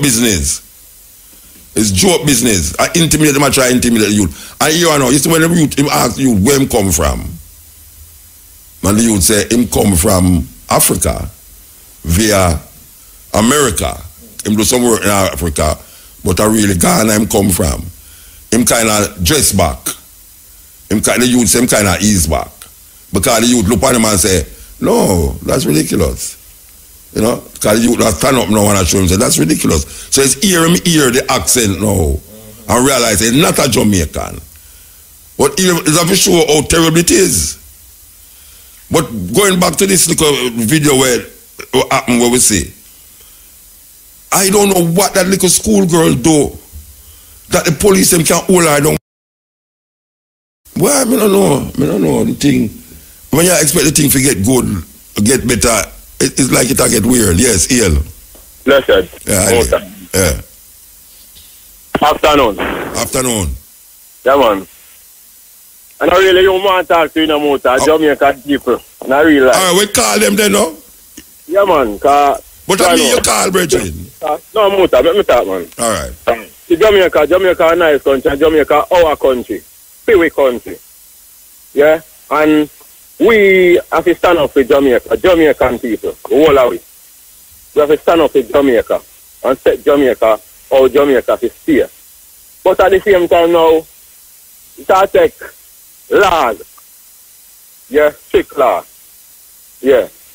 But you can't implement a strict law without no alternative for the youth them today. Because today youth do the crime. We are talking about youth from 13 to 25. Them are the crime. Yeah. But no, you have 2 minutes. You have 2 minutes.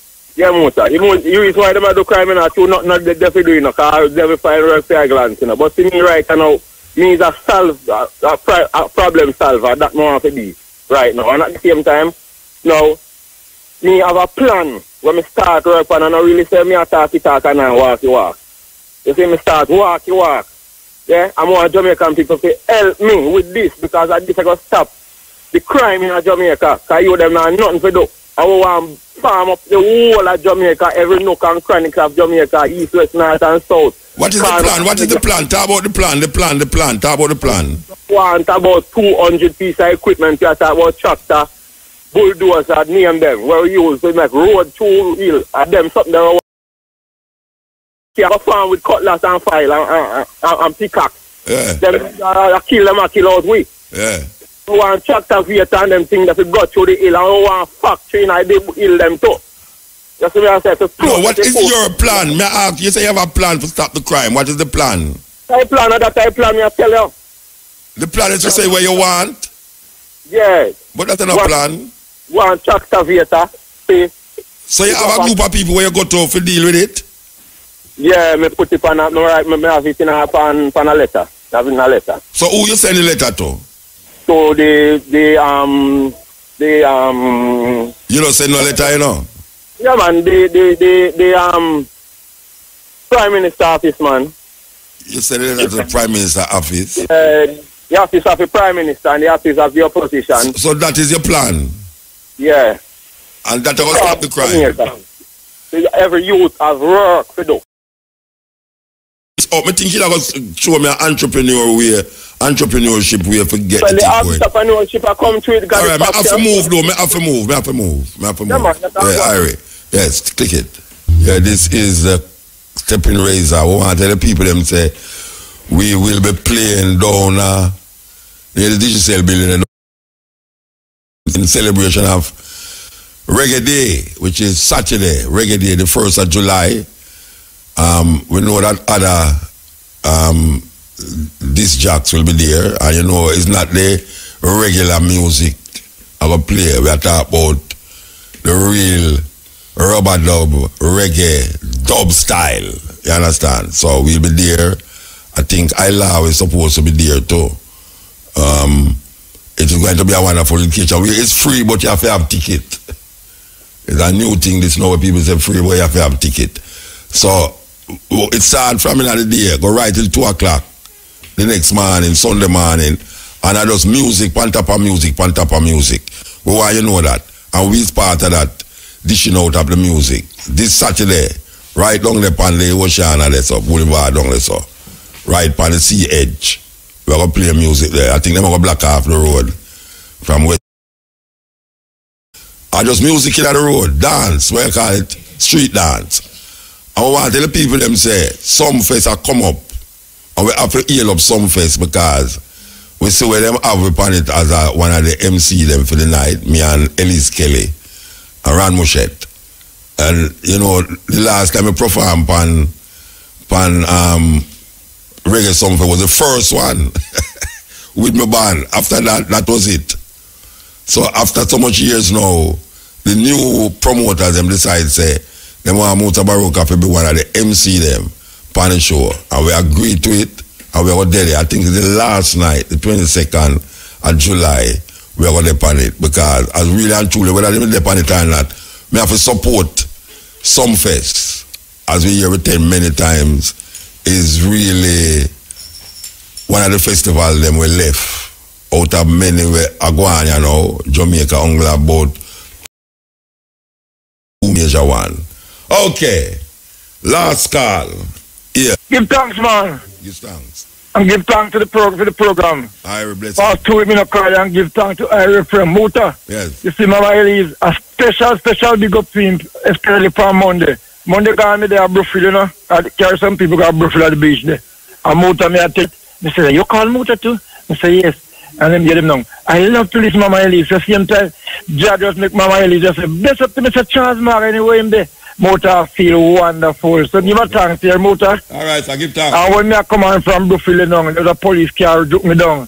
And the police here, Mama Elise, you call him all the time, Muta. I say, yes, man. That time me I coaching him, say, tell him bless up himself. And just low white too. I like job up now the killing Friday evening, you know, Muta. Yeah. They want St. Elizabeth on the Brookfield Road there, you know. They carry some church people go Lovers Lead Friday. I can't go leave them and go back to them Sunday. Go Lovers Lead Friday. I can't go leave them and go back to them Sunday. Bless. Hello? Yeah, me just try to think you thought a while ago when me say that. Hey, where you say now? You carry so me I tell you, sir, when me I come on up now, me could have me jump on the line too. And when me come on the line now, so hear some people, call Mama Elise, come on. So no, Mama Elise not work now. Well, I can't get in touch with the news. They hear when I police, you know, call him. So me just say I can't put on to the newsroom. But me to what part me did there, never want to leave my bus after I come out and me go lose anything. So give a thanks to you, sir. Yeah, man. Give thanks. So bless up I ref him again. Isis, yeah, man. I saw it go. Mama Elise, Mutabaruka. All right. We want to give thanks to Young, who do it way like, may I tell you. Young, give thanks, brethren. We want to give things to Shamar. Yeah. Upon the Instagram more today. So we're supposed to get bigger now and popular. Shamara, write your invoice to IRFM. Who are yell up the operator outside. Chevannay. Oh, the fluffy diva out there. Oh gosh, man. Well, I'm fluffy. Everything by your real. So they can't touch you. You're real. Everything. Your bumper and your lumper. It is real. All right. Shamane. Yes, we want it build up Sanjay. Well, I'm Sanjay. Yeah, you know, slim and trim. So disappear. Okay. We want big up me hungry. Vita, we come in. Yes, pleaser. Yes. So we say we give thanks. I'll be there again next week. Cutting edge from 10 to 2. Stepping razor. And you know it go. Hold tight, you know, because the thing get away out there. So just keep yourself safe. See yourself safe.